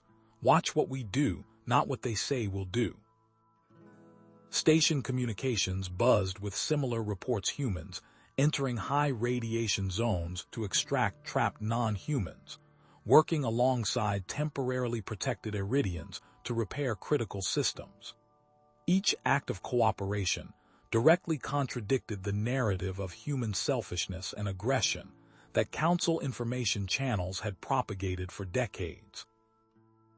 In the distribution hub, Kevin's transformation accelerated. The radiation had reached a critical threshold, triggering unexpected neural effects. His perception shifted, consciousness expanding beyond the boundaries of his body. The pain remained excruciating, but now existed alongside something else: a strange awareness of the station itself. Energy flows became visible to him, streams of light and information coursing through walls and floors. He could see the radiation moving through the station's systems, pooling in damaged areas, leaking through microscopic fractures in shielding. The entire station existed as a living schematic in his mind, every system interconnected, every weakness exposed. "Something's happening," Kevin gasped, his voice barely recognizable. "I can see everything." Juno leaned toward the microphone. "What do you mean?" "Section 42B has a radiation leak in the secondary coolant system," Kevin said, his eyes moving rapidly beneath closed lids. "The damage isn't showing on your monitors because the diagnostic subroutine was corrupted during the initial surge. There's a maintenance team 3 corridors away. Redirect them now before the coolant reaches critical temperature." Juno hesitated only a moment before relaying the order. Confirmation came back 30 seconds later. The maintenance team had found exactly the damage Kevin described, hidden from all monitoring systems. "How did you know?" Juno asked, scientific curiosity momentarily overriding her concern. "I can see it, all of it." Kevin's voice had taken on a strange harmonic quality, as though multiple voices spoke in perfect unison. "The station is speaking to me. No, that's not right. I'm becoming part of it." His eyes opened and Juno stepped back involuntarily. The human's irises now glowed with the same blue luminescence as the patterns on his skin, but tiny geometric shapes moved within them, like living code. "His mind is evolving beyond normal human parameters," one of the Iridian scientists whispered. "The radiation is triggering neural adaptation we didn't think possible." Through Kevin's enhanced perception, he began directing repair teams with impossible precision, identifying structural weaknesses and radiation leak points that no scanning system could detect. He spoke through Juno, who realized with growing wonder and terror that his mind was becoming something beyond human, beyond anything their research had predicted. The command center doors slid open with a hydraulic hiss. T-Laren entered, his council uniform disheveled, the insignia of his rank torn away. 2 security officers flanked him, weapons ready. "Council Representative T-Laren requests audience," the lead officer announced formally. Juno turned from the observation window, her skin pulsing with agitation. "We're rather busy preventing a catastrophic meltdown. Whatever accusations the Council wishes to level can wait. My colleagues have departed on the last Council transport," T-Laren said, his voice lacking its usual imperious tone. "I come offering information in exchange for protection." "Protection from whom?" Juno asked. "From the Council." T-Laren's 4 eyes blinked in sequence, a sign of extreme stress in his species. "They've abandoned this station and everyone on it, including me." Myra entered the command center, radiation detector still strapped to her wrist. "Why would we trust anything you say? You've done nothing but threaten us since you arrived." "Because I know why this station was positioned here." T-Laren moved closer, lowering his voice. "This wasn't an accident or negligence. The Council deliberately positioned this research station near this specific neutron star because its radiation signature matches Earth's historical nuclear tests." Juno's luminescence dimmed with shock. That's impossible. The statistical probability was calculated precisely, T. Laren interrupted. Project Prometheus theorized that exposure to radiation matching Earth's nuclear history would trigger maximum adaptation response in human subjects. They expected controlled observation, but underestimated both the star's instability and human adaptability. Through the glass, Kevin's transformation continued, the geometric patterns now covering most of his visible skin. His eyes remained open, staring at something no one else could see. "The arbitrator," Kevin said suddenly, his voice echoing strangely through the communication system. "It's not leaving." Myra rushed to the long-range sensors. "Confirmed. The arbitrator has moved to a safe distance but remains in the system. They're powering weapons systems." A communications officer called out from her station. "I've intercepted a transmission from the Galactic Council to the arbitrator. Decrypting now." The message appeared on the main screen, its implications chilling. "No witnesses to Project Prometheus can be allowed to reach POPULATED systems. Containment PROTOCOLS authorized. Repeat, full containment authorized." "They're going to destroy the station," Myra whispered. "Their own people, their own research, everything. The political consequences of these experiments becoming public would destroy the Council's authority," T. Laren said, his voice hollow. "They would rather eliminate all evidence, including their own personnel." In the distribution hub, Kevin had become the center of a web of energy. Radiation flowed through him in visible waves, channeling into the station's power grid. His body arched as the process accelerated his biological changes dramatically. The geometric patterns on his skin began to sink deeper, merging with muscle and bone. Where they touched nearby equipment, fine tendrils of metal and circuitry extended from the machinery, connecting with his flesh. "He's incorporating elements of the station's technology into his cellular structure," one of Juno's scientists reported, voice shaking. "A hybrid organic technological state unlike anything in our records." Station systems began responding to Kevin's thoughts. Doors opened and closed throughout the facility. Environmental controls adjusted automatically. Security protocols rewrote themselves, recognizing his neural patterns as authorized command protocols. "The channeling is working," Juno reported, checking the radiation levels. "He's redirecting the energy through his body into the power grid. Radiation levels are dropping in critical areas." But the cost was written across Kevin's body. Where human flesh met technology, the boundaries blurred. Pain reflected in his eyes, now more machine than human, yet somehow deeper and more aware than before. Juno continued analyzing the changes, her scientific mind documenting what her ethical sense found disturbing. As Kevin's transformation progressed, the truth about human radiation adaptation became clear. Humans didn't just resist radiation, they could potentially transform it into biological enhancements, incorporating its energy into their very cells.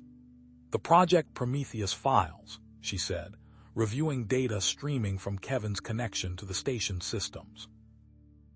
The Council's deepest fear wasn't just that humans could survive radiation. It was that radiation-adapted humans could eventually control the energy systems underpinning advanced galactic technology. "Ending the Council's technological monopoly," Myra finished, understanding dawning. "Their power has always depended on controlling access to certain technologies," T. Laren confirmed. "If humans could naturally interface with and control those systems." An alarm cut through their realization. The neutron star's monitoring system displayed rapidly changing values. "The star is entering final collapse phase," Juno announced, calculations running across her screen. "A gamma-ray burst of unprecedented magnitude will hit within 90 minutes. Kevin's voice came through the communication system, strained but coherent. "I've stabilized the immediate radiation, but this is beyond what I can absorb. The approaching energy wave would disintegrate the station and everyone aboard. Evacuation is our only option, Myra said, bringing up the transport manifest. But we have a problem. Available transport capacity can only save approximately 43% of personnel. 43%, Juno repeated softly. Who decides who lives? Through his connection to station systems, Kevin's consciousness expanded further, accessing deeper layers of the station's architecture. Hidden behind security protocols and false walls of code, he discovered emergency systems that didn't appear in any official documentation. There are shield generators, he said suddenly. Advanced models, beyond anything currently deployed in the collaborative, and radiation dispersal technology. They're built into the station's superstructure, but deliberately disabled. That's impossible, T. Laren said. I've reviewed the station schematics myself. They're there, Kevin insisted. Hidden by council engineers. Last resort protection for high-value researchers, requiring direct neural interface to activate. The kind of interface I'm developing right now. Director Ven's voice came through the communication system. This is Ven. We've reached the engineering core, but the evacuation shuttles are locked down with security protocols beyond our override capabilities. The Council never intended to allow evacuation, T. Laren said grimly. Standard containment procedure. There's a manual override, Kevin replied, his perception extending through the station's blueprints. But it's behind a security perimeter guarded by automated defense drones. We see them, Ven confirmed. Heavily armed, programmed to prevent unauthorized departure. The command center fell silent, the impossible choice hanging in the air. Breaking through that defense perimeter would likely be a suicide mission. I'm going in, Ven said finally. My team will create a diversion. I'll breach the perimeter alone. Director, that's Juno began. My decision, Ven interrupted. As a council official, I bear responsibility for what's happened here. It's time at least one of us demonstrated that principle matters more than self-preservation. The communication channel remained open as Ven's team engaged the defense drones. The sounds of energy weapons and shouted commands filled the command center. Then came Ven's voice, breathless but determined. I'm at the override, activating shuttle launch protocols now. A pause punctuated by warning alarms. Juno, tell them what happened here, the truth. The channel went silent for 3 seconds, then filled with the sound of an explosion. Director Ven is down, a voice reported, but he succeeded. Shuttle launch controls are online. In the distribution hub, Kevin's radiation channeling reached its limit. His body convulsed, blood seeping from his eyes and nose, now a disturbing metallic blue rather than human red. His cellular integrity is failing, a medical officer reported. Organ systems showing critical stress patterns. Juno rushed to the chamber, ignoring radiation warnings. He can process the current radiation levels, but doing so is destroying him from within. She studied the medical readouts, calculations running through her mind. I estimate less than 30 minutes before irreversible damage, full organ failure shortly after. And the gamma burst? Myra asked. Would kill him instantly, Juno confirmed. Despite his adaptations, the tactical display updated with new information. 3 additional Council warships have entered the system, the security officer announced, moving to reinforce the arbitrator's position. T. Laren stepped forward, his expression grim. Those ships carry planet-killer weapons. Technology designed for sterilizing contaminated worlds. He met Juno's gaze directly. Technology whose existence the Council publicly denies but has deployed in previous cover-up operations. How do you know this? Myra demanded. Because I authorized their use, twice. T. Laren's 4 eyes closed briefly. There's a reason I was assigned to Project Prometheus. My specialty is eliminating evidence. In the medical lab adjacent to the distribution hub, Juno worked frantically, studying samples of Kevin's transformed blood under microscopic analysis. The geometric patterns visible on his skin existed at the cellular level, each cell incorporating both biological and technological elements in perfect symbiosis. "Wait," she whispered, adjusting the comparison display. Side by side, Kevin's radiation-adapted cells and samples of iridian tissue showed unexpected interactions. This isn't just adaptation, it's synergy. She rushed back to the distribution hub, where Kevin's condition had deteriorated further. His body now appeared more machine than human, technological elements visibly integrated with his tissue. "Kevin, I've made a discovery," she said, approaching his transformed figure. "Your radiation-adapted cells combined with iridian photosynthetic properties, they're producing an entirely new biological mechanism capable of processing radiation at exponentially higher rates when working together." Kevin's eyes focused on her with difficulty. "What are you suggesting?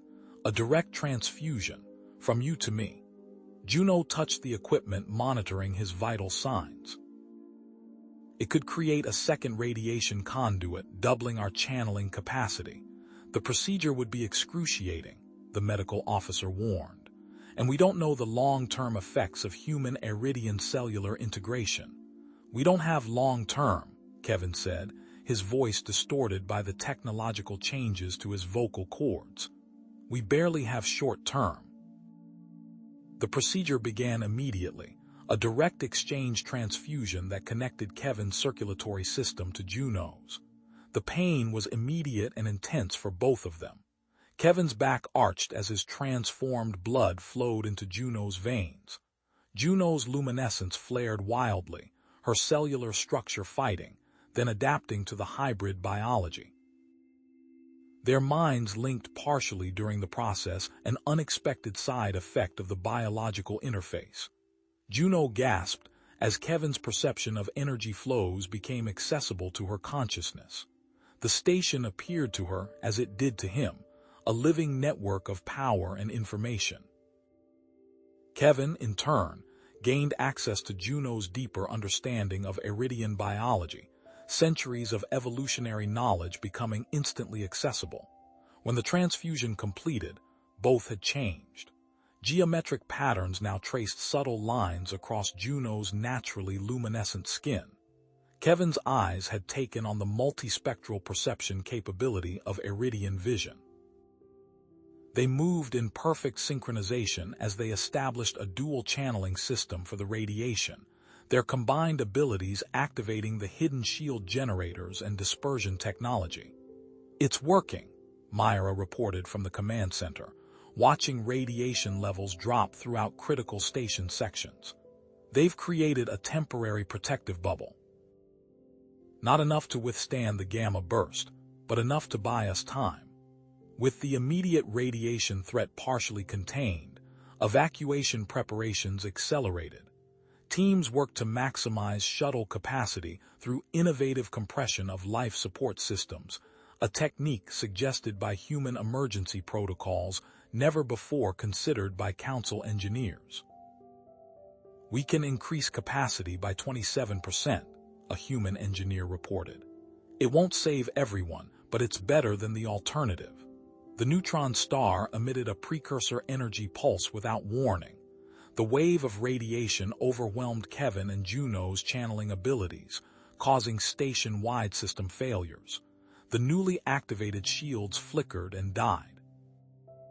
Emergency lighting cast red shadows across panicked faces. In the distribution hub, the pulse triggered a disturbing transformation in Kevin. Parts of his body began physically merging with station technology control panels melded with his hands, power conduits fused with his spine.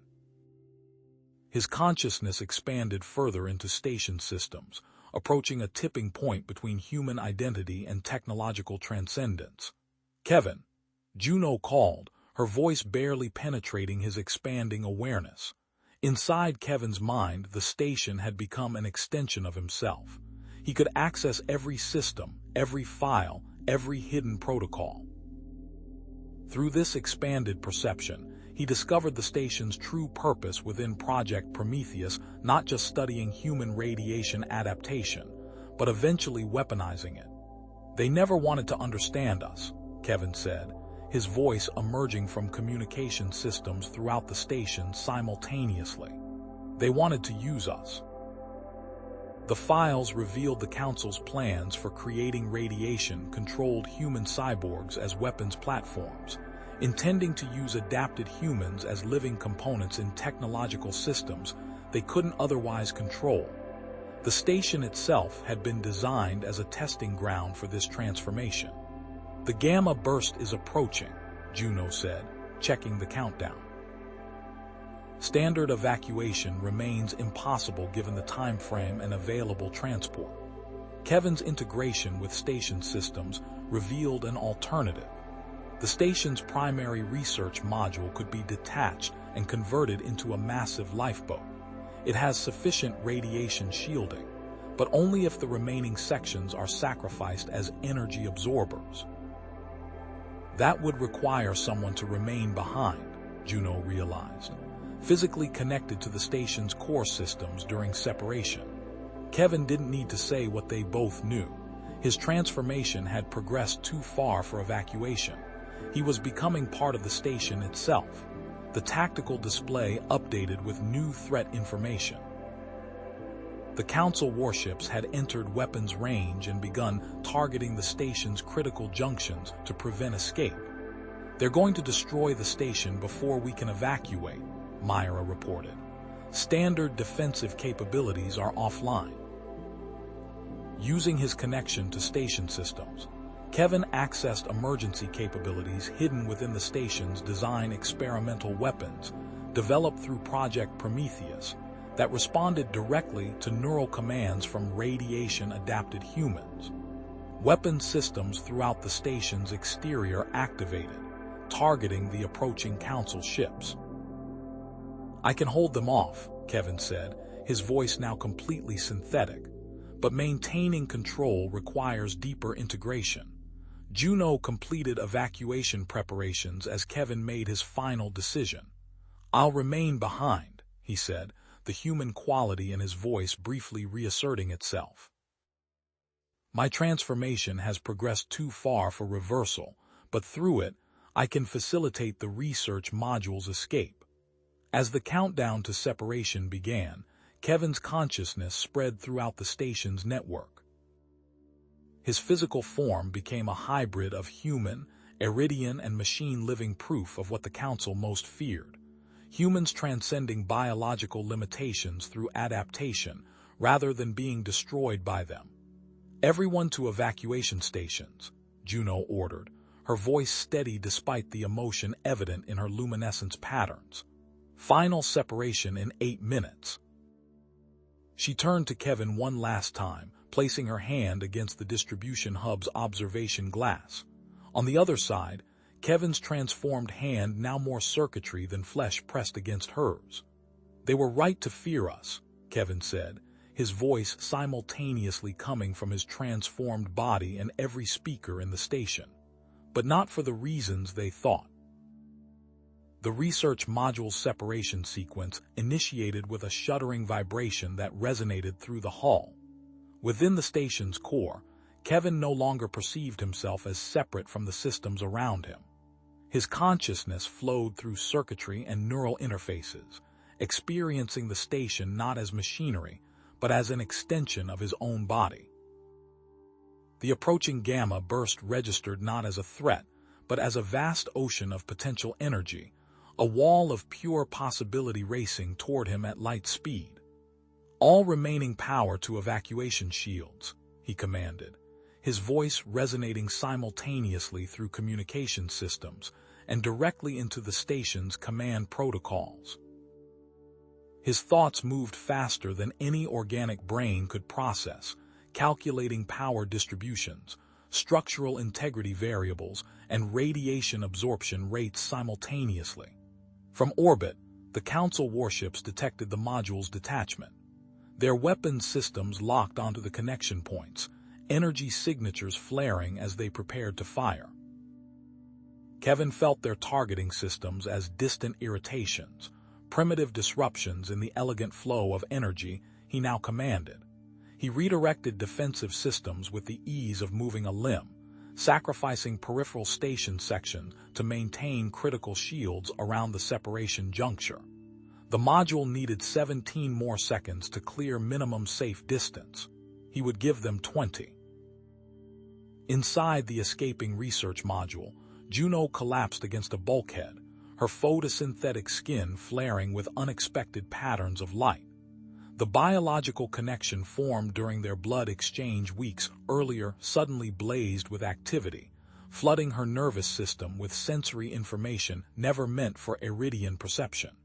He's everywhere, she gasped, pupils dilating as fragments of Kevin's expanded consciousness cascaded through their shared biological pathway. I can see what he sees. Through Kevin's perception, she glimpsed the station as a living entity, its systems pulsing with energy flows like blood through veins. The approaching radiation wave appeared not as destructive force but as intricate patterns of potential energy, each wavelength distinct and malleable. The Council weapons registered as crude interruptions, easily redirected and countered. He's becoming something else, she whispered to T. Laren, who steadied her trembling form. Not just human anymore, but not machine either. Something. In between states, the gamma-ray burst struck the station with catastrophic force, a wall of energy that overwhelmed even Kevin's enhanced capabilities to channel radiation. For a microsecond, pain beyond comprehension seared through his transformed consciousness as his physical form began to disintegrate at the molecular level. Then understanding bloomed within him. Fighting the energy was futile. Adaptation required acceptance. Kevin ceased resistance, instead opening himself completely to the gamma burst. His hybrid form reconfigured, molecular structures shifting to absorb rather than deflect the radiation. He became a living conduit, a bridge between the burst and the station's systems. His physical body dissolved, atoms separating and reforming as patterns of pure energy integrated with the station's architecture. In that moment of transformation, Kevin perceived realities beyond conventional dimensions. Time flowed like a tangible medium he could navigate at will. Matter revealed itself as energy in temporary configurations.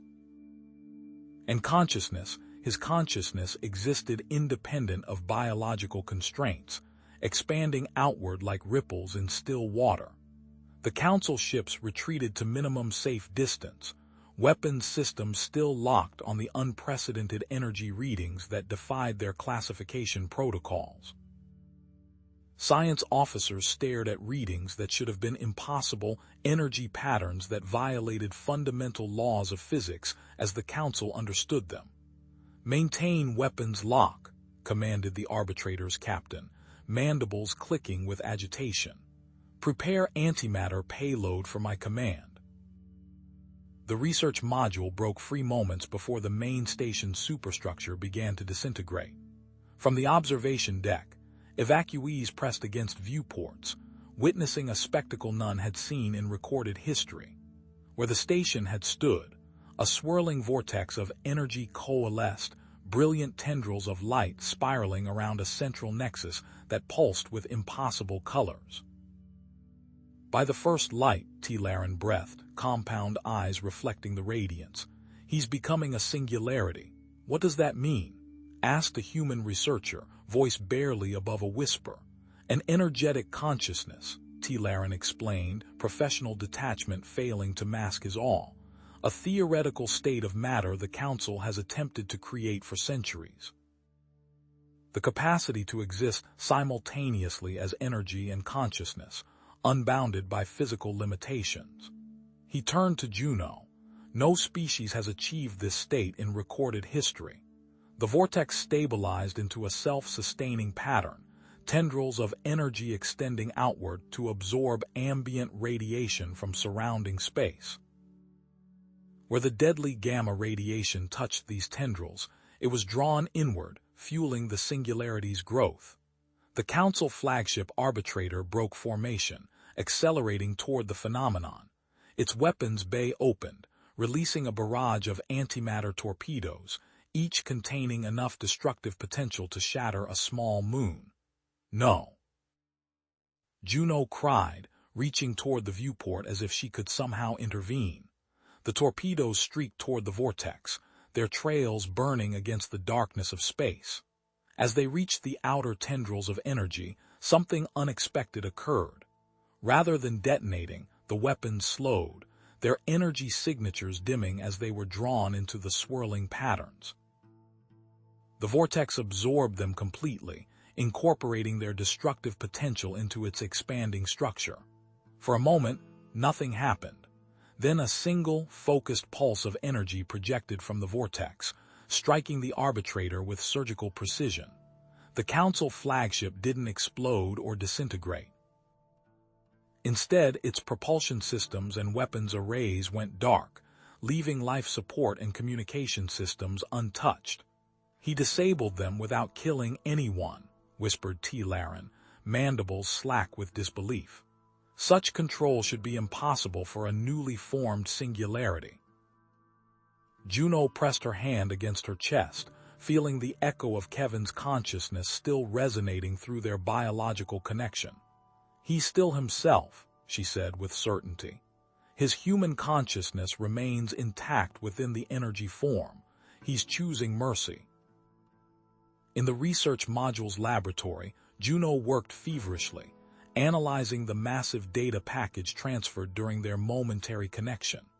As encryption barriers fell before her enhanced perception, the complete Project Prometheus files unfolded before her. 13 previous cases, she announced to T. Laren and the gathered survivors. The Council identified 13 previous instances of human radiation adaptation throughout history. She projected a series of images, survivors from Earth's nuclear disasters walking unharmed through radioactive zones, space explorers emerging alive from accidents that should have been fatal, unexplained recoveries from radiation poisoning that defied medical explanation. Project Prometheus wasn't about controlling a new threat, she continued, voice hardening. It was about assessing whether these adaptations were random mutations or an intrinsic human evolutionary capacity. T. Laren moved to a separate console, his claws flying over the interface as he accessed his secure Council channels. His official credentials still functioned despite his defection, allowing him to decrypt classified communications that painted a damning picture. The Council's fear was never about human aggression, he revealed, projecting economic and political models bearing the highest security classifications. Their predictive models showed that human-derived radiation adaptation would revolutionize galactic energy technology within 3 generations. The projections displayed before them: clean energy systems powered by controlled radiation, spacecraft utilizing direct energy conversion, medical technologies harnessing adaptive cellular regeneration, all undermining the carefully maintained energy monopoly that formed the foundation of Council power.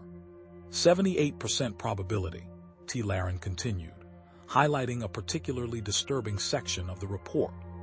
That was their calculated likelihood that human adaptive traits would spread through species interbreeding, creating a cascade of evolutionary changes beyond Council control.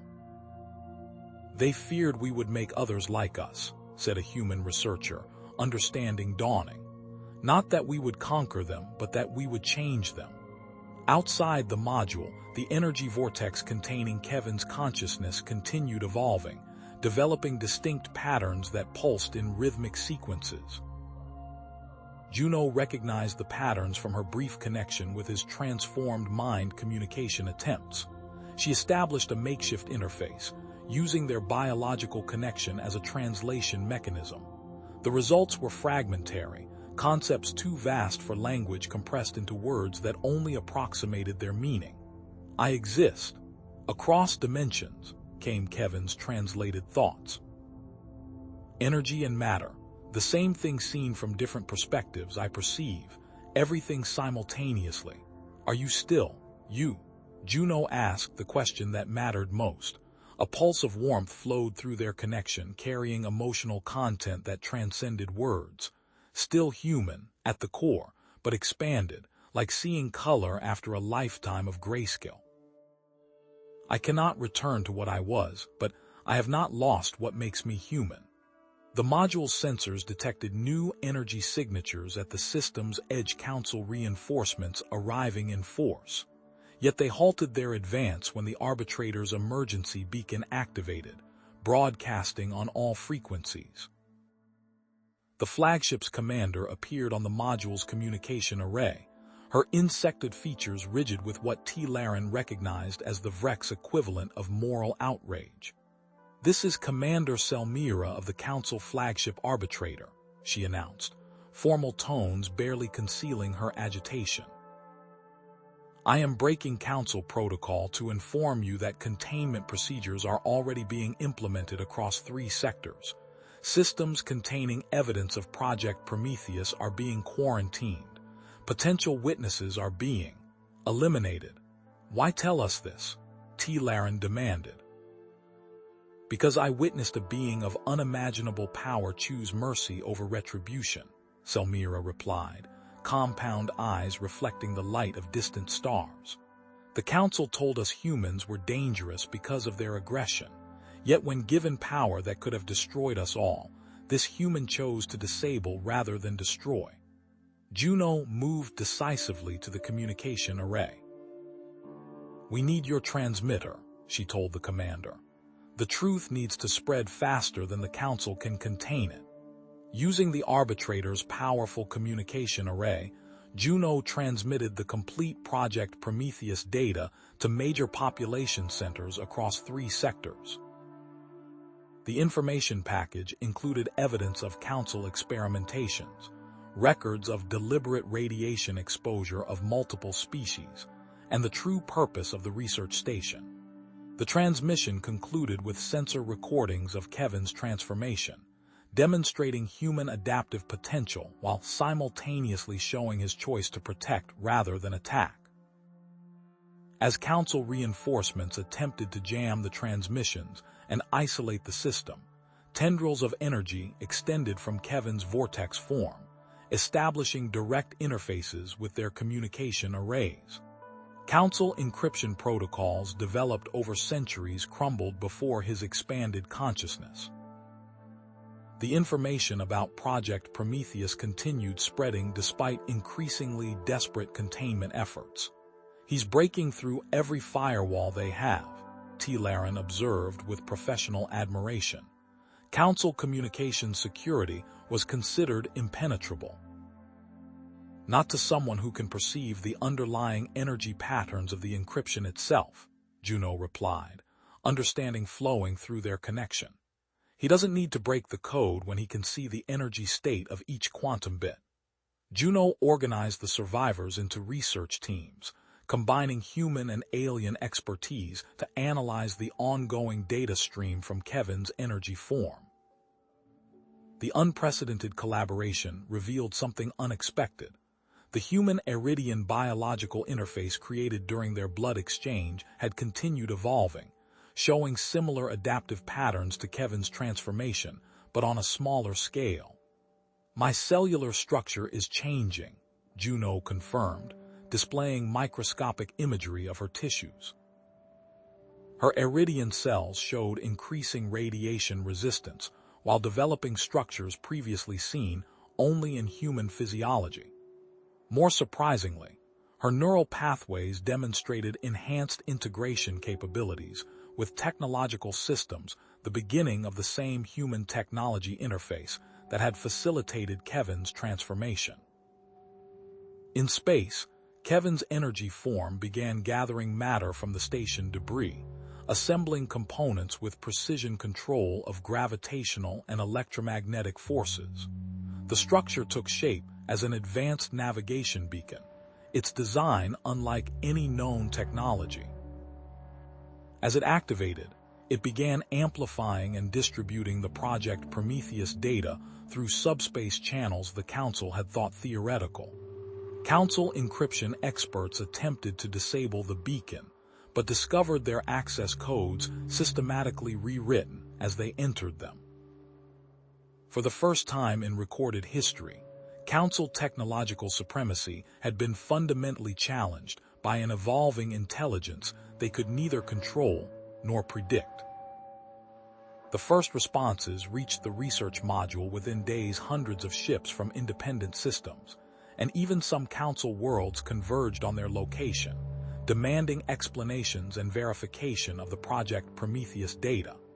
Among them were vessels carrying humans who had experienced unexplained radiation survivals, seeking answers about their own conditions. The arriving ships formed a protective formation around the research module, preventing Council forces from isolating the survivors. Representatives from 37 species established an emergency communication network independent of Council systems. Juno developed a more stable communication protocol with Kevin's energy form, allowing limited direct interaction with the survivors and representatives. Through this connection, Kevin revealed his discovery that human radiation adaptation was not merely a biological process, but represented a fundamental capacity to integrate with and manipulate energy at quantum levels. It's an evolutionary response to Earth's unique radiation environment, Juno explained to the gathered representatives. A capacity that remained dormant until activated by specific exposure patterns. The Council recognized this as potentially unlocking technologies they had deliberately suppressed for millennia. T. Laren provided his testimony, confirmation from a former Council insider, lending credibility to claims that would otherwise seem incredible. Humans are the 17th species to demonstrate adaptive potential, he revealed, accessing classified archives with Kevin's assistance. The previous 16 were subjected to genetic modification programs that eliminated their adaptive traits. He projected images of species known throughout the galaxy, highlighting subtle genetic modifications introduced over generations.